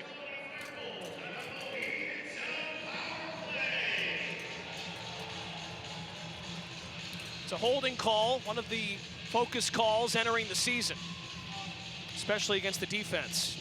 Firewolves have scored 1 on the power play tonight, Ethan Walker. Here's Kurtz. Middle of the floor, intended for Simmons. Could not catch the fastball. Now they're breaking loose. Vegas for the lead, off the pipe. That was a really good look for Kirst, who's already scored 1 tonight. That's at least the second post that we've seen in recent memory. Adam Patra had one earlier on in the game as well, so some quality chances starting to build up for the visitors. Kirst, double-digit goals each of the last 2 seasons, a capable threat.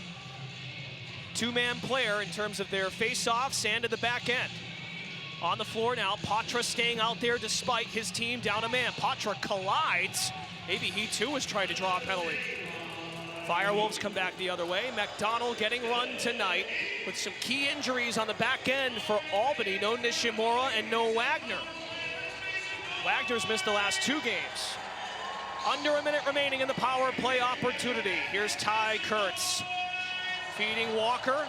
Looking for a hat trick possibly. Simmons back to Walker. BTB. 5 seconds to fire. Callum Crawford coming in. Crawford, a fastball reeled in by Kells.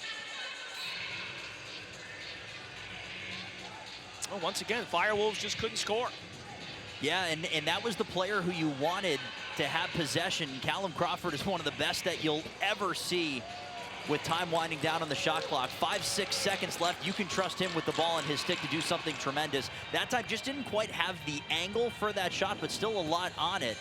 One more chance down the floor for the offense here on the power play for the Albany Firewolves. And again, a lot of times as teams kind of mount their momentum in the second half, it's the offense that doesn't have that punch back. Dyson Williams throws a nice pass, jump shot, and the Firewolves convert. With 1 second to spare in the power play. Dyson Williams with his second tonight. They soaked up all 2 minutes. Yeah, they certainly did, and it leads to a very similar chance to what we saw on the first goal for Dyson Williams, where it's a give and go quickly from the left side of the floor to the right. This time it's Simmons who's making the pass back, but it's such a heads-up play there by Williams because he recognizes where he needs to be on the floor and where the passing lane is going to develop. Quick catch, he fires, and he scores, and that's what the Firewolves have been missing in these second halves, Brendan, is that counter punch, and they get one on the power play from their rookie. Second goal on the power play for the season for Williams, now 6 overall. He finished 3rd in NCAA Division I history with 212 goals at Duke. At Whitby Junior A, 95 goals, 158 assists. Walker makes a nice snag, knee high. Shaking his legs, kicking it to Crawford, spin move, Callum Crawford coming in hot. He was in the crease for going back the other way. Well, the last time we were here, Albany played against Calgary, and while things unraveled in the fourth quarter, Dane Doby goes ballistic. The Firewolves did have counter punches. We have a long way to go, but they're countering Vegas anytime they make a run. Nice pick set, opening up the right side, shot on by Donville, who did get on the board earlier in this half. Join in on the fun with the NLL's all-new fantasy game platform, NLL Pick'em. With access to weekly and monthly prizes, play today at NLL.com. Under 6 minutes to go. In the third, a 1-goal lead for Albany on Tucker Lymphoma night. Tucker Williams, the younger brother of Dyson, passed away just about 10 years ago now.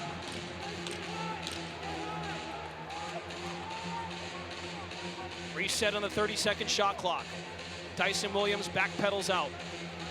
Glenn Clark compared the stock market to an NLL rookie. That's the Dyson Williams situation. He's allowed to be a rookie with this kind of talent. As Fennell fires, had a shield.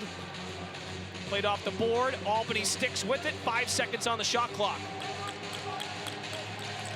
Can they generate a look? Kells with the save.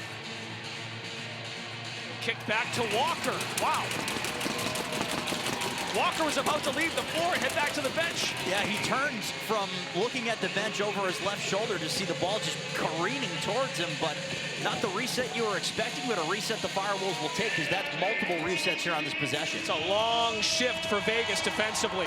Callum Crawford at 6'3", flips it inside to Simmons. A lot of contact on Simmons. Arm goes up, and I think they're going to get Crawford for a penalty. Now Crawford jars for the ball. Kells leaves the goal. So Vegas can generate a 6-on-5 chance. Hannah's up top.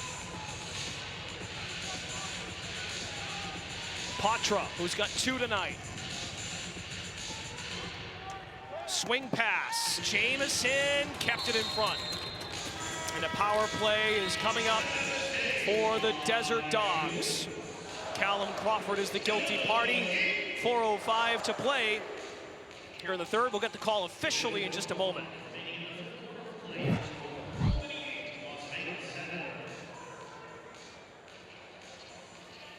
That's a hold, Dan.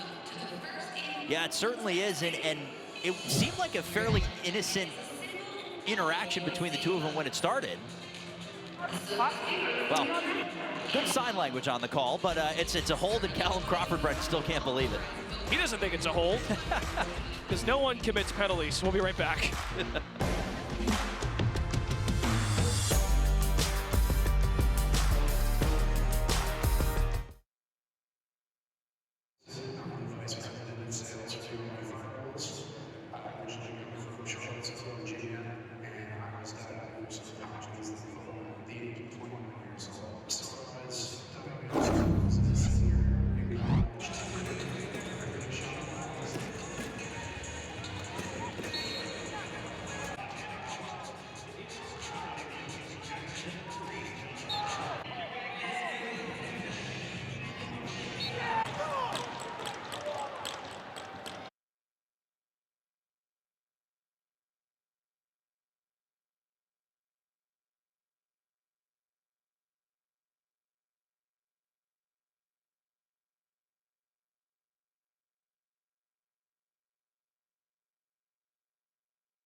8-7 Albany lead. Desert Dogs do lead the quarter 3-2. And Las Vegas fought its way back earlier in the quarter, Dan. Yeah, the offense has come alive, and it was right after the Firewolves scored on the power play, but they started getting these individual efforts and these shots, Brendan, right with defenders in their faces, but you see one go low, one go high, and then this one on the power play. So Las Vegas was able to take advantage a couple different times, a couple different angles, and different players doing it. So a pretty balanced offensive attack, and now they get another chance on the power play. Donville does have the power play goal. We saw that reaction, that celebration by Donville, a sigh of relief, just his second goal of the year in Game 5 of this young season. Las Vegas is 0-4. Albany's dropped 2 straight. They will tell you, though, it's not panic time for the 1-3 team that made the finals last year. And they do lead the league in shorthanded goals. Aiming for another now, coming back on the left side. Sam Firth has it in his stick. 1:20 remains in the Callum Crawford holding penalty. Kurtz scored a couple shorthanded last year. Cradles the ball in his stick. Simmons working hard off the ball, and Kurtz a snipe on the chest of Kells. Here's a look at the power play numbers tonight. Albany has scored 3 on the power play. A much improved Albany power play, I should add. Yeah, it is, and I think that's something that comes with just more chemistry as you get another year with players like Simmons and Kurtz, and all of them get to know their offensive coordinator, Daryl Gibson. So certainly is much improved, and much improved is the performance as well of Landon Kells so far. He's really settled in for his group. He made 15 saves in that second quarter. Oh boy, Hannah, a frozen rope. Jamison fell down, it was so fast. Boy, the play before that, Donville carved out an alley, and Jamison came up with the save. Firewolves turn it over. They've got numbers now. 4 against 3, blasted wide by Killen, who scored a power play goal against Philly 2 weeks ago. Vegas is off their bye. Hannah, another snipe, reeled in by Jamison. 10 seconds remain in the Crawford penalty. Albany leading by 1 as we come up on 2 to play in the third. Once again, a close game here at MVP Arena. The Firewolves this year are 0-2 at home, and both games have gone to overtime. Alex Simmons bluffing, bounces to Eric Fennell. Gets a pick from Dyson Williams. Fennell dishes, Simmons, he lost the ball. Simmons has the 1 goal tonight, a short-handed blast from distance. Simmons with 5 shots tonight. Crawford has 8, Dyson Williams with 8, and Ethan Walker leads the pack with 10. Meanwhile, for Vegas, Donville has 8 shots on goal, just 1 goal to show for it. Hannah with the dish. Donville aiming for space. I beg your pardon, Wesley, who grew up with Dyson Williams. They've known each other since they were born. They started playing lacrosse together when they were 4 years old. They also played at the Hill Academy. Teammates there, had a lot of success.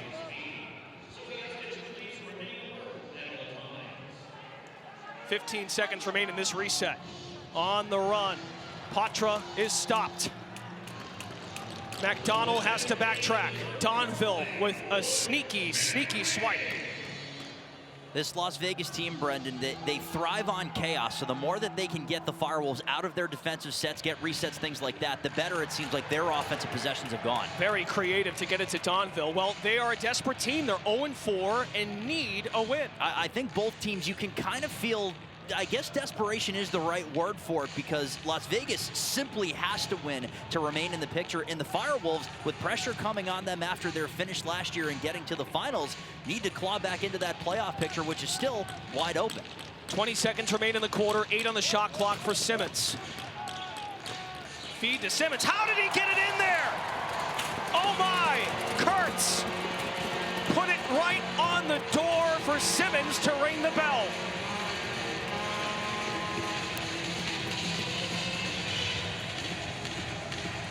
Alex Simmons is like, about time.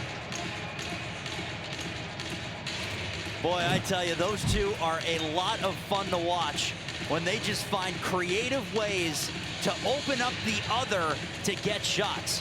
Watch, it's Kurtz waiting. He didn't need to see Alex Simmons open. All he needed to see was his stick in the air with at least a little bit of daylight between it and the defender. It's a picture-perfect pass to find Simmons to get that shot away.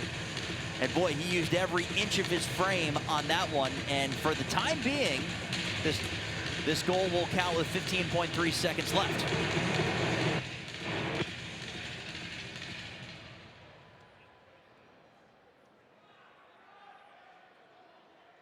Las Vegas is challenging the ruling on the field of a good goal. The previous play is under further review. Okay, play under review, and the Boo Birds come out here at MVP Arena. Well, of course, you got to watch the feet of Simmons. As of now, that's goal number 2 of his night. 6 points for Simmons, and for Ty Kurtz, 4 assists. All right, so we've seen one unsuccessful challenge and then another that didn't get challenged in time. So you're watching that left foot. I tell you what, Brendan, this might be a good challenge because watch the left foot of Simmons as he's getting that shot off.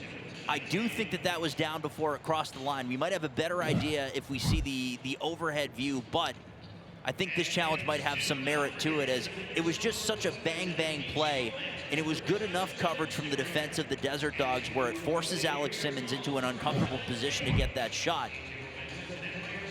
The ball has to cross the goal line before you enter the crease. So he's not down there. Again, not the back of the net. Right. Across that goal line. And the reason I point that out is because his right foot was very specifically placed, and for lack of a better term, it was tiptoed along the line so that did not hit the crease. But I do think that there's a good chance that left foot went down. But again, you called this out earlier.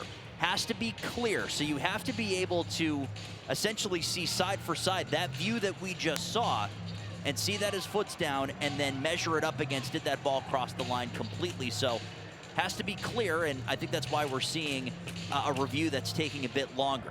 As of now, Simmons and Kurtz have combined for 10 points tonight, number 1 and 2 respectively last year in rookie scoring. Just the second pair of rookie teammates to each have 70+ points. You have to go back to 2016 when Jesse King, who's now in Calgary, and Randy Stotts, who's in Halifax now, they did that as teammates in Georgia. They've carried that over. Simmons and Kurtz, the leading scorers for the Firewolves in 2025. Well, this is one of our lengthier reviews. Well, now multiple times tonight, Glenn Clark's team has built a multi-goal lead. They've led tonight 4-2, 7-4, and now, as of now, a goal on the floor, it's 9-7.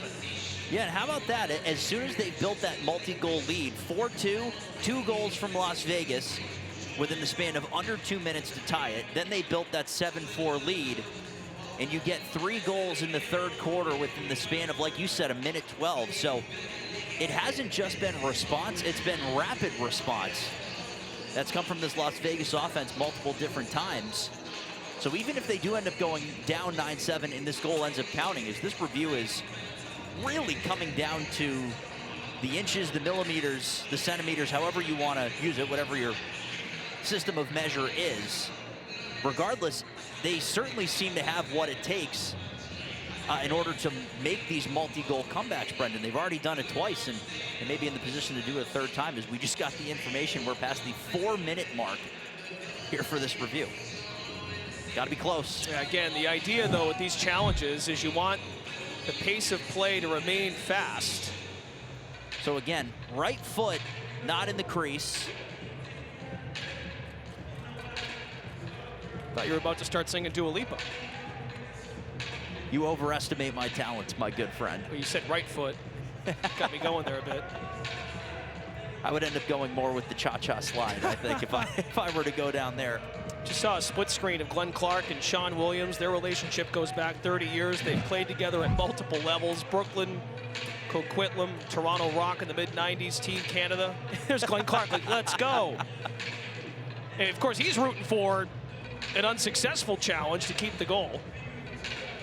Maybe NLL memes will take that to Instagram this week. A fantastic account. Oh, tremendous. Talk about growing the game. Yeah, absolutely.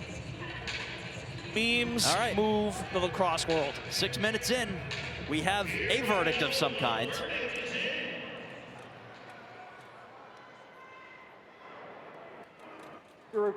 After the Albany shooters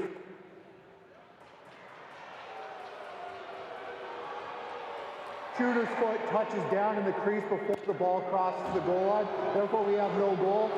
Las Vegas is not charged with their second half timeout. So a successful challenge for Sean Williams and company.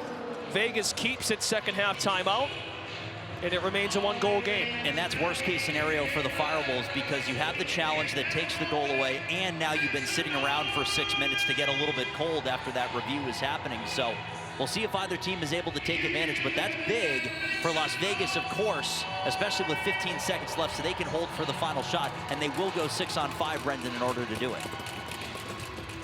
Well, make no mistake, since they've been in the league, Vegas has had their struggles. They are just 10-30 as a franchise. But 2 of those 10 in 3 overall meetings against Albany, they've won. And we've got ourselves a 1-goal game, making the turn for home on this special night in Albany, New York. Tucker out lymphoma night, box out cancer night. Has a 1-goal game going to the 4th quarter.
Well, we aren't in the Sin City. Vegas likes having the 7 at the end of their score, but a lot of 2s and 3s.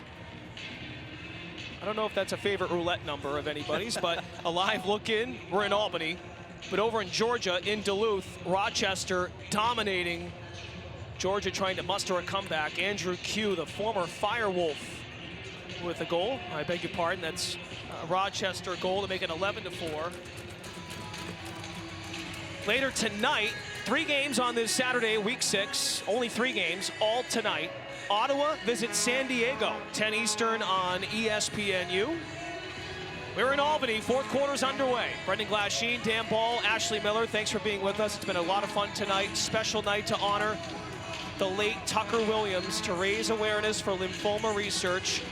He lost his battle with Burkitt's lymphoma in 2014 in the installation of the Tucker Out Lymphoma Cup, one of 5 games that will be played in a series featuring these 2 teams as well as the Buffalo Bandits. Georgia will partake in one of those games to make the math work. They've got separate standings, playing for a very sharp Tucker Out Lymphoma Cup. This is game 1 of that 5-game series. These special jerseys. Right now, it's Las Vegas with the ball. Dyson Williams, he designed the Albany jerseys. It's a reset now for Jack Hanna and the Desert Dogs. Hanna tries the trickery between the legs. Another 30-second reset. Man, that's a victory in and of itself. First of all, that was a wild move. Left hand on the stick to throw it through your legs and on Doug Jamieson. But in the process of getting it on goal, with the long change here in the 4th quarter, getting a reset to try to wear down this battered and bruised Firewolves defense is important. No call here. Hanna plays on, hits the pipe, put back, and we're tied.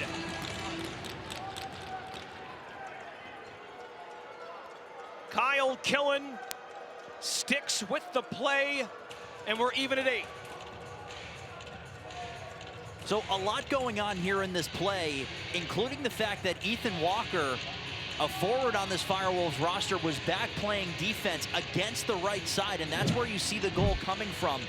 Walker thought there was a penalty on this play. He got up and went to the official, but play continued, and you see that rebound just trickle right along the edge of the crease to Kyle Killen, who was left on mark. That's a 3-on-2 down on Jamison. The save hits the inside of the left leg pad, which shoots that rebound right out to the waiting Kyle Killen. So a bit of a broken play, but like we talked about, Brendan, this Vegas team that's desperate right now, looking for their first win. They thrive in chaos. They've tied this game. Killen is the 6th goal scorer for Las Vegas. Albany also has 6 goal scorers. Killen now has 6 on the year. Dyson Williams coming in strong. He blasted it wide. Callum Crawford tries to play it and vacuum the ball off the board. Instead, it's Vegas ball. Even at 8 in the 4th quarter at MVP Arena. We've already witnessed that happen twice in crunch time. Saskatchewan on face-off weekend, it went to OT. And 3 weeks ago in Calgary, on the back of Dane Doby, came back and won it in overtime. Casey Jackson fired it over the crossbar. Zach Masson's on the move, on ice skates, if you will, throws it off the board and retained by Simmons. And Masson on that last defensive possession, Brendan, he was the one at the top of the defense calling out plays and specifically motioning to Ben McDonald where he should be on defense. So despite being a rookie, you're seeing a lot in terms of the knowledge of the game on that last possession. Jonathan Donville stayed on the floor. Donville coming in hot. Donville has space. Donville scores! He only had 1 goal all season coming into tonight. He's got 2 in this game. Donville's fired up, and Vegas leads by 1. The transition game is really where this Las Vegas team can beat you if you're not careful and you're not quick enough on your changes out the defense door. Watch, Landon Kells eyes up all the way up the floor. So they eat up about half the floor with that pass from Kells to Donville, and he's able to lose 2 defenders before he gets that shot away. It's a quick move from left to right to get around Joe Nardella, who just wasn't quick enough on his feet to be able to stay with him. And before another defender can draw to him, he gets the shot away. Impressive to see how quickly Las Vegas went from defense to offense to take the lead. Donville, the first overall pick in 2021 by Panther City. He was then selected 2nd overall in the 2024 dispersal draft by Vegas. I mean, he is fired up tonight. He's like, about time the ball is going to the back of the net. Well, he's already doubled his total goals from the first 4 games in the process. An equalizer, much needed. Simmons, that's his 2nd goal. And after concerns in Halifax when they didn't score for 21 minutes, Vegas has scored 5 of the last 6, but here comes Alex Simmons. Well, we've got a great battle on our hands here, Brendan, between 2 teams that really need this win, and the Firewolves offense, as you mentioned, is not going quiet into the night. Great individual effort there from Simmons. Looked like he was going to funnel that play along the right side of the offense, but as soon as he gets the defender to bite in that direction, 1 step and he's by him, and we're tied again. Firth and Kazchuk with the assists. That did not take long, just 26 seconds come off the clock. Souvenir for the fan, new ball in the stick for Albany. They're without their captain, Colton Watkinson, injured in the first half. Will Johansson, lottery pick a few years ago in the same class as Simmons and Kurtz. Callum Crawford, signed on New Year's Day. He's got a goal in his debut. His pass gets tipped by Vegas. On the skip, it's Walker, leading the team in shots tonight. Walker, can he do it himself? Not that time. Kells holds strong between the pipes. Well, you can see Walker, he wasn't really expecting that lane to open up the way it did. I agree. It looked like he was going to kind of take the ball back up to the top of the offense, but the defense cheated that way, so he looked around and said, all right, I'll go right to the net if you need me to, and just didn't quite have the angle on that chance. Wesley was streaming there a moment ago, wanted the pass, didn't get it. Hanna gives off. Jackson the pass. Jamison going down to the deck. Now 3 Firewolves come in, a sea of green. It's the dark gray and green to come away with it. And Doug Jamison breakdancing in the crease to keep this game tied. And on the run, Volkov, who's looking for his first career goal.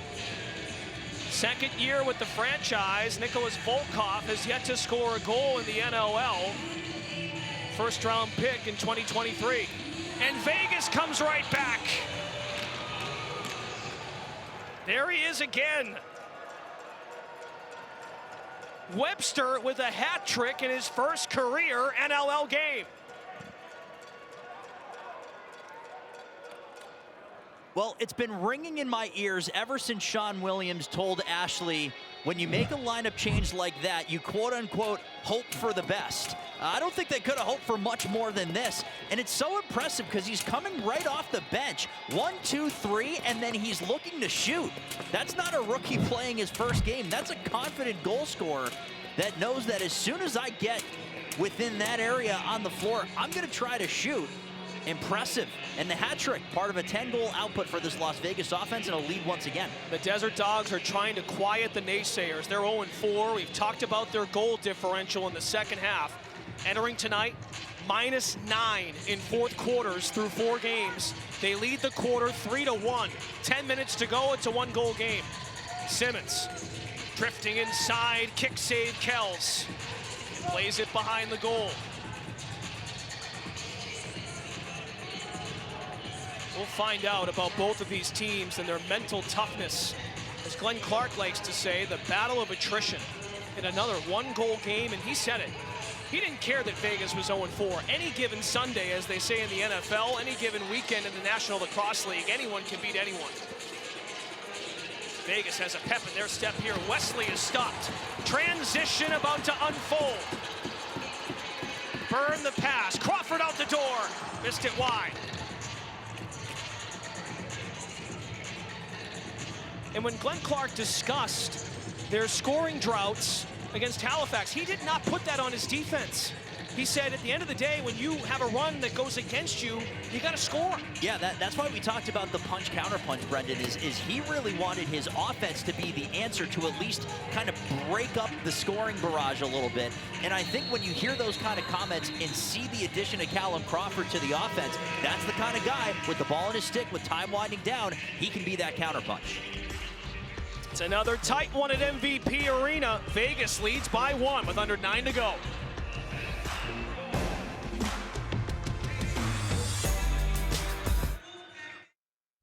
This isn't just a game, it's a way of life.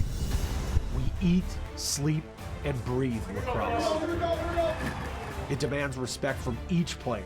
If you want it, you need to work for it. You need to earn it. Every hit, every goal, every shift, every sacrifice, earn your next moment. This is the next major league.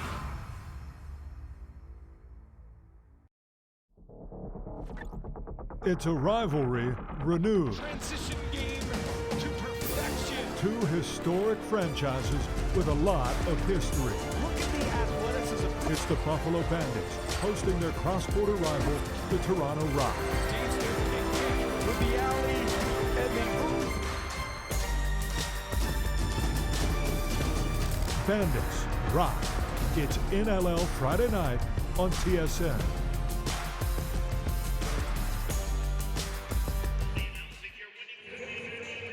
It's 10-9 Las Vegas late in the fourth quarter. We come up on the midway point. Jonathan Donville with a crucial goal to cap off a 3-goal scoring run to tie the game at 7.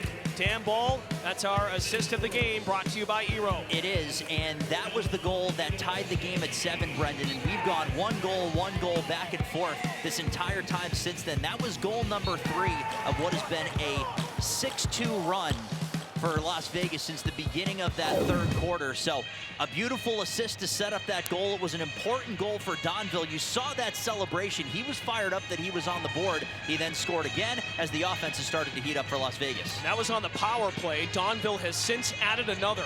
He had just 1 goal through the first 4 games. He has 2 tonight. Firewolves possession. Kurtz has yet to score a goal tonight. And Kells with the appropriate placement makes the save. In the stick of Kirst. Now Vegas settles in 5-on-5. They haven't been in many close games this year. They lost a 2-goal game at Rochester on face-off weekend, trying to save their season at 0-4. Hannah, middle of the floor. Jamison the save. And kicked at there by Masson. He lost his stick, and now Masson's coming up the other end. That was Kaschak, I beg your pardon, who lost his stick for a brief moment. Rochester leading Georgia by a touchdown. Georgia undefeated at 4-0. Firth fires, and it deflects off of Kells. Sweeping in the corner, Vegas ball. Yeah, talk about desperate teams, Brendan, and how different the playoff picture looks right now. As you mentioned off the top of the show, with just 2 of 8 playoff teams from last season in the playoffs that they started today. Rochester was one of those teams that snuck in right at the end of the playoffs last season, so this is a game they need to have, and they're showing out right now. Middle of the floor, Wesley missed it wide, and Rochester's one of those teams this year not in the dance at 1-4. Right. They played every game and every week to this point in the year. Week 6, 3 games on the slate, all tonight. 7 minutes to play, 1-goal game. Firewolves do a great job converging to not give an alley to Webster, who has a hat trick in his first career game. Activated in the starting lineup tonight. It's a great call by Sean Williams, who also serves as their general manager in his 3rd year. Crawford on the kick, downstairs, Simmons playing off 2 screens. Walker, Ethan Walker snipes it wide. Brings off the pipe, will stay here. Reset for Albany with 6:30 to go.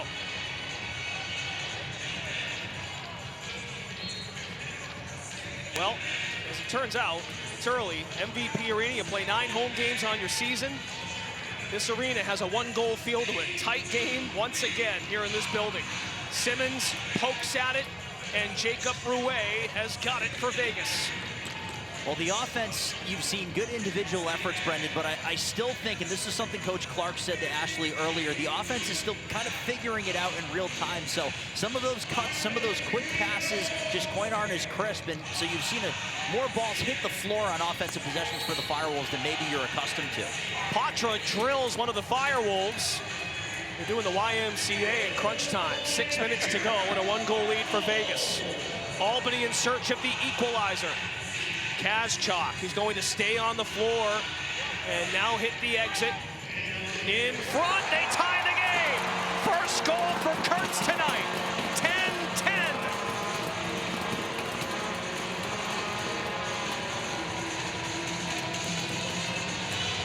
Ty Kurtz, he loves the theatrics. Well, you're right about that. As the clock winds down at MVP Arena, Ty Kurtz realizes it's time to put on my cape and fly. He's got 2 defenders in front of him, but just as both defenders start to watch Alex Simmons, because you can see Simmons get into the position like, I might shoot this. He draws the defenders to him. As that happens, Kurtz goes the other way. And again, this is all about timing between 2 second-year players that know each other's styles very well. As soon as I step back, you find me. But then to do that on kind of an awkward angle for Ty Kurtz, all the more impressive.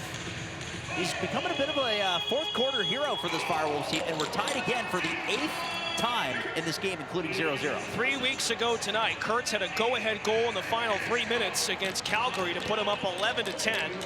And he also had a late goal against Saskatchewan in this building. Middle of the floor, denied by Kells on the follow. It rings off the pipe. Oh my goodness. Albany wishes it had that one back.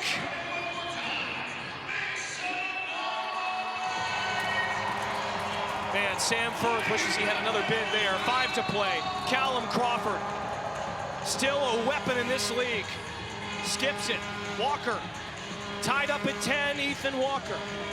dancing, kicking, 5 seconds. Crawford's got room, Kells the save.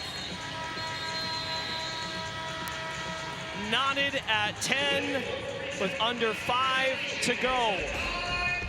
Sam Firth had a pretty look on the doorstep, and Vegas catches a break. On the redirect, ball on pipe.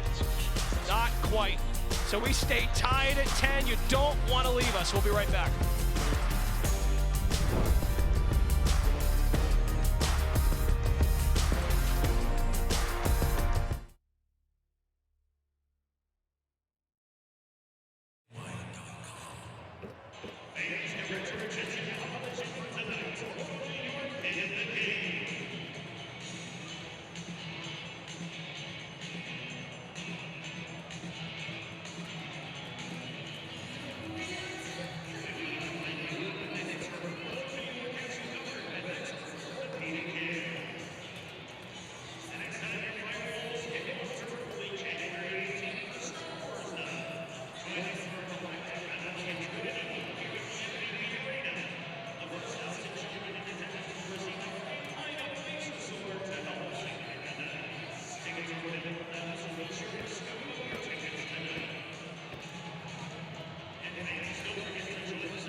The next NLL Friday night on TSN is set as the Rock head to Buffalo to face the two-time champion Bandits.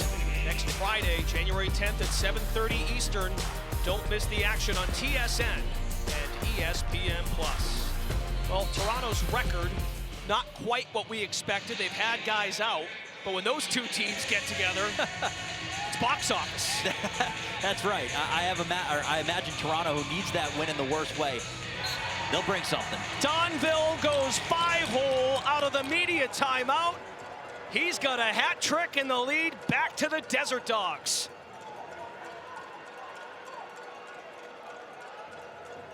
Well, somebody poked the bear with John Donville midway through the third quarter. He scored that first one, and you called it out, Brendan. His celebration was one of somebody who was relieved and maybe felt like something clicked. And then the way that he's performed down the stretch here in this game, that would certainly suggest to me that something has clicked. Came in with 1, now he's got 4. He has 3 today, and they've all been increasingly crucial goals here in the second half. Well, and not only did he come in, Dan, with just 1 goal, but 26 shots on goal. You got to be thinking at some point, give me a couple more. Man. Got to go in off of something, off a head, off a keister, who knows, well, but he's doing it himself here. Not to go all analytics on you folks, but regression to the mean, something like that, it's finally paid off. 3 goals tonight for Donville with 2 assists, and it's a 1-goal lead. We approach 4 minutes to play. Ethan Walker dumps it, Dyson Williams on the door, defense rotates. New 30 for Albany. No Callum Crawford on this set. Firewolves come up empty on that trip. That was a bizarre shot, especially coming off the reset. I'm not sure if Alex Simmons didn't see the shot clock and saw that it reset, but Albany did have a lot more time to work with there, and you had a group on defense that, as the shot clock went down, was going to get more tired, but it puts a lot more pressure on the defense here. Jack Hanna's had the ball in his stick a ton tonight. Kick save by Jamison. And now they've got a chance on the break. Hit the brakes. Blasted over the bar.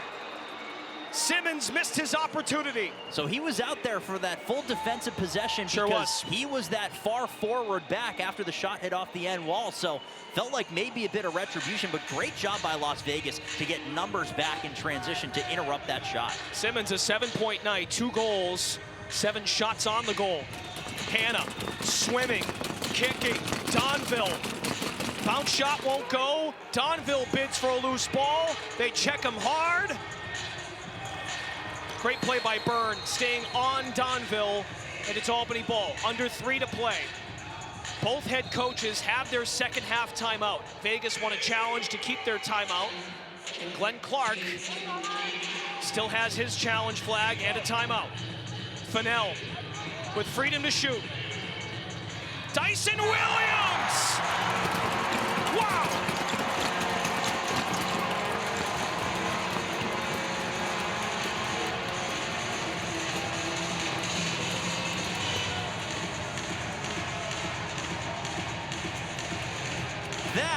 was something special. The hat-trick goal on Tucker Out Lymphoma night to tie the game is a thing of beauty. He doesn't shoot that rebound as soon as he had it. The hesitation from Dyson Williams, catch, hesitate, get the defender out of position, and pick a corner around Landon Kells in the process. That was beauty from start to finish. And Dyson Williams' game is taking step after step after step as a pro, and it ties the game at 11. First career professional hat trick for Dyson Williams. Much needed. He too had a late goal against Calgary before the game went to overtime 3 weeks ago in this building. Albany tries to get another one quickly. Time it's Kurtz who has stopped. He has a goal in this fourth quarter. Albany 1-3 on the year. They were in the finals last year. 0-2 at home in both losses. Overtime finishes. Saskatchewan face-off weekend in Calgary 3 weeks ago. Hannah prancing. Hannah, middle of the floor. Scoop save by Jamison. And here they come. Nardella over the timeline. Execution at this point is so key. Alex Simmons scans the landscape. He's at the controls. The rookie phenom a year ago, dishing. Kurtz back to his left, shovels to Simmons. He fell over. Those two have great chemistry. It just broke up. Under 90 seconds, even at 11. And to your point about execution, now you're doing some math on the bench. You think, well, realistically, there are maybe 3 to 4 possessions left in this game, given where the time is. So we have to make it work, but also know that we need to get back and cannot afford to have a repossession if you're either defense right now. Donville's had a breakout night. 3 in white and green. Hannah on the skip. A missile over the bar. Battle at the middle of the floor, and it's Albany ball. 54.8 to play. Got a whistle. I'm not sure. I think Glenn Clark called timeout.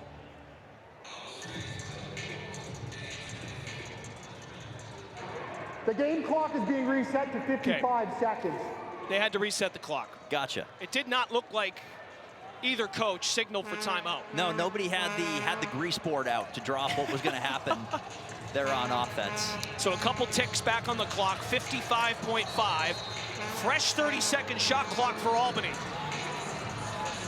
Simmons has 2 goals tonight. Dyson Williams, to honor his brother Tucker, has got 3. Skip pass to Simmons. Simmons a blast. And played along the board smoothly by Kirst. 35 ticks, 8-second differential. Both coaches have a timeout. Let's see how much time Vegas decides to bleed off the clock.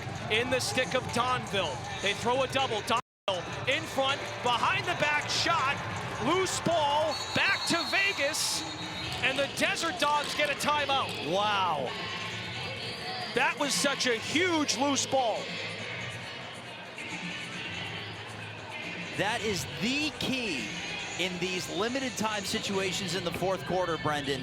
The repossessions are the difference in these games. Albany did what they wanted in terms of limiting the shots. You've seen how much the offense has been channeled through the right side with Donville and Hannah. What a battle there on the near side corner. One hand on the stick. No, I'm not going to let you get it. And Adam Patra, who I mentioned earlier, I really, really love the compete in the battle, not to mention the skill on display for this young player. Another of the top picks that were accumulated and then used by the Las Vegas Desert Dogs. But he was the one who went in there and found it, and now his team is going to be able to hold for the final shot. Well, Patra is a forward. We saw this in Albany last year from their righties, and Simmons and Kurtz, elite loose ball gatherers. And Patra, in his rookie campaign, second on the Desert Dogs with 30 loose balls, only trailing the faceoff man Kirst. Right. Man. Super impressive. So 16 seconds. Vegas can take this all the way down to 0. That's right, and this isn't a surprise, but Landon Kells is on the bench, so it's 16 seconds, 6 on 5. And again, you probably wait until that 8 to 10 second range before what they're going to do really starts. And for Albany, they hope to get it to overtime and right the ship. Donville with 8. Webster gives it up. In the stick of Hannah with 4. Dish again. Right side. Jamison the save. And we're going to OT. There have been 3 home games for the Firewolves this season. And all 3 of them have gone to OT. Sudden death overtime is coming your way. And this was a beautiful offensive possession, and I think that might have hit the crossbar past Doug Jamison, Brendan. I mean, that was a matter of inches. That was a really, really nice shot, and it happened after a couple of quick passes that really spread the defense of the Firewolves out. But it didn't go by hook or by crook. And I tell you what, well, first this. Kyle Killen on that last shot. All close scoring plays with under 2 minutes remaining in the fourth quarter are subject to automatic review. The previous shot is going to be reviewed. Just to button that point real quick, Brendan, fans here at MVP Arena, like you said, through 3 games, certainly got their money's worth. No kidding. A lot of free lacrosse here in this building this year. Our crew tonight, as far as officials, Kyle Kropman, the crew chief, Mark Thompson, John Van Den Geysen, Herbie John is our shot clock operator. They've had their money's worth tonight in terms of keeping these 2 teams at bay. Hasn't been your typical physical NLL game, but you can feel it in terms of each team, and you hear this all the time in pro sports, controlling what we can control. Well, both teams know. The ball did not cross the goal line. We have no goal. We're going to go to overtime. Glenn Clark's squad has lost 2 in a row. 1 to Calgary in OT in this building 3 weeks ago.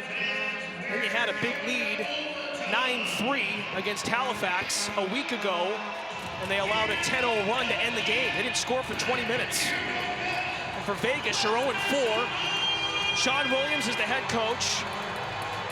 They're honoring Tucker. A lot of emotions, and the emotions are just going to spill on the floor, and it's really heartbreak for whichever team has to lose this game tonight. Oh, absolutely. I mean, this is the closest game that Las Vegas has played this season, Brendan. After losing by 2 in the opener, they've lost by 6, then 9, then 6. So you mentioned it off air. They've been leaving everything out on the floor in this game, and the battle that they've shown with their backs kind of up against it now 5 games into the season, that's certainly been impressive. But for Albany, they've been in this situation a bunch. Now, have they learned something from this situation, and does their new addition in Callum Crawford have something extra to add on offense? All will be solved here momentarily. It is sudden death OT. Nardella has won 22 of 27 faceoffs. Scoops the ball out and tracked down by Kazchuk. Sudden death overtime. First goal of the session wins the game. Can Albany be on the right side of OT? Williams out there with Walker. Here comes Alex Simmons down that left side. Fires it up top. Dyson Williams lost the handle on it. So Albany does not generate a shot to begin OT. Hutchison, the defender. Middle of the floor, cursed. He thought about it. Now both teams get settled. He wanted that shot, Brendan. He really did think about it. Now Vegas is wasting a lot of time in their shot clock. Now 10 to shoot for Hannah. Off-ball screen for Hannah. Goal line extended. Hannah the skip. Shot. Jamison the save. Again, sudden death OT. In the stick of Joe Hansen. 1 minute into OT. Dougie Jamison tonight at 47 saves. He had 55 last week. Callum Crawford in for this shift. Fenella Hart screen. Ethan Walker middle of the floor and kick stopped by Kells. Off the Vegas board, stays Albany ball. A new 30-second shot clock. Simmons creeping down. Simmons fighting for space. Simmons looking to feed it. Screen by Crawford. Simmons has nowhere to go with it. Alex Simmons circles it back. Plenty of time here for Kurtz. Goal line extended. Spinning out of traffic, Kurtz. Up top to Simmons. It nearly blows by Kells, but he does his job again. And in the process, Callum Crawford lost a very bright shoe in the middle of the floor, which was just some added chaos into what was a long possession there by the Firewolves, but a number of really nice positioning plays there by Las Vegas to limit Simmons and then Kurtz and what they could do generating shots. 2 minutes into OT, a give and go, and Vegas wins! They steal the game in overtime. Wow! It's Patra.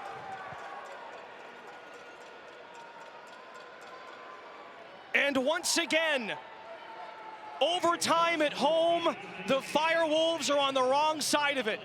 They drop to 1-4, and the Desert Dogs earn their first win of the season.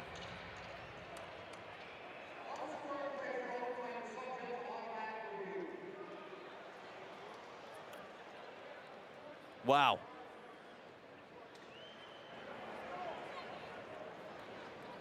Las Vegas showed a lot in this one, Brendan. We'll get the official review momentarily on a goal in transition by the Desert Dogs, but, well, there's proof positive there on that shot of Alex Simmons that both teams left it out there, but you could tell Las Vegas knew the difference between a win and a loss and what that would mean for their season in the way that they played, especially when they'd fall down by multiple goals in this one. Let's take a look again. It's in transition. Firewolves were defending the perimeter well. It was just a one-on-one battle that was lost coming off the near side wall. And it was Patra. Once again, Brendan gets by the defender, quick give and go on the near side pass. And he skips it past Doug Jamieson. Now they are still looking at this goal just to make sure. Yeah, both teams are still on the floor. Albany by its bench, and Vegas is on the floor itself in celebration. Now, does he get in the crease before it crosses? And does that first shot completely cross the line? Right. Is what I would imagine that they were looking at, but here we go. The call on the field is confirmed. We have a good goal. The game's over. And they celebrate. Las Vegas in desperate need of a W gets its first of the season. Ring that bell. Tucker Out Lymphoma Night goes to the Desert Dogs. One of 5 games played in this Tucker Out Lymphoma Cup series. Vegas gets the first one. And it once again comes down to overtime in the Firewolves home building. They drop to 0-3 at home, 0-3 in 1-goal games, and 0-3 in OT. And the margins, Brendan, they're razor thin. In this league, yes. They're razor thin, and the Firewolves are the perfect microcosm of that, where 3 overtime games that go the other way. We're talking about a season in its early going, in its infancy, in a completely different light. But when you get as far as a team did last year in Albany, you know, there's no secret to what's going on with your group anymore. You know that every team is going to give you their absolute best every night, and I think we've seen a lot of performances that match that here at MVP Arena. Patra with 3 goals. He took 9 shots tonight. The game winner in overtime. Add him to the list. Add him to the list of players that stun the Firewolves players, coaches, and fans. Zach Mans of Sask, Dane Doby of Calgary, and now Adam Patra, who's downstairs with Ashley. Adam, I know it's been a tough start to the season, but when you see that one trickle in, how good does it feel? It was awesome. I mean, we were battling so hard. I mean, despite the 0-4 start, we're battling every time we're out here, and it was just a grind of a game, and you work hard enough, eventually the ball's going to bounce your way, and that's what happened. We talked about that. Unlucky bounces. You thought it wasn't a lack of opportunities. Did you guys play desperate tonight, or did you play different in any way? No, I don't think we played any different. We just took shift by shift. I think if you look too far ahead and just win the game period, then you get caught up in other things. But if you take a shift by shift every 5 minutes, then it's the best way to go about it. We saw you kind of converge with Dyson there. What did you say to him? I love him in an awesome game. I mean, it's great to compete against him, growing up together. And playing for Tucker tonight, it was just surreal. I think he was here with us. Both did very well, and I think there was no other reason for that. Thanks so much, Adam. Congrats. Thank you. Patra also a product of the Hill Academy. He started at Loyola in the college ranks and puts together a memorable night in his rookie campaign. Game-winning goal in overtime. Desert Dogs win their first game of the 2025 season. They go to 1-4, and Albany drops to 1-4, 3 of their 4 losses in OT at home. Once again, our final score, Las Vegas 12, Albany 11. For Dan Ball, Ashley Miller, our producer and director tonight, Joel Kate, and our entire crew, Brendan Glasheen. This has been a presentation of the National Lacrosse League in association with Freedom Broadcast Studios. Click over to ESPN Plus for Georgia and Rochester. They're live late in their action. And then tonight, Ottawa visits San Diego, 10 o'clock on ESPNU. Thanks for watching. Good night from Albany.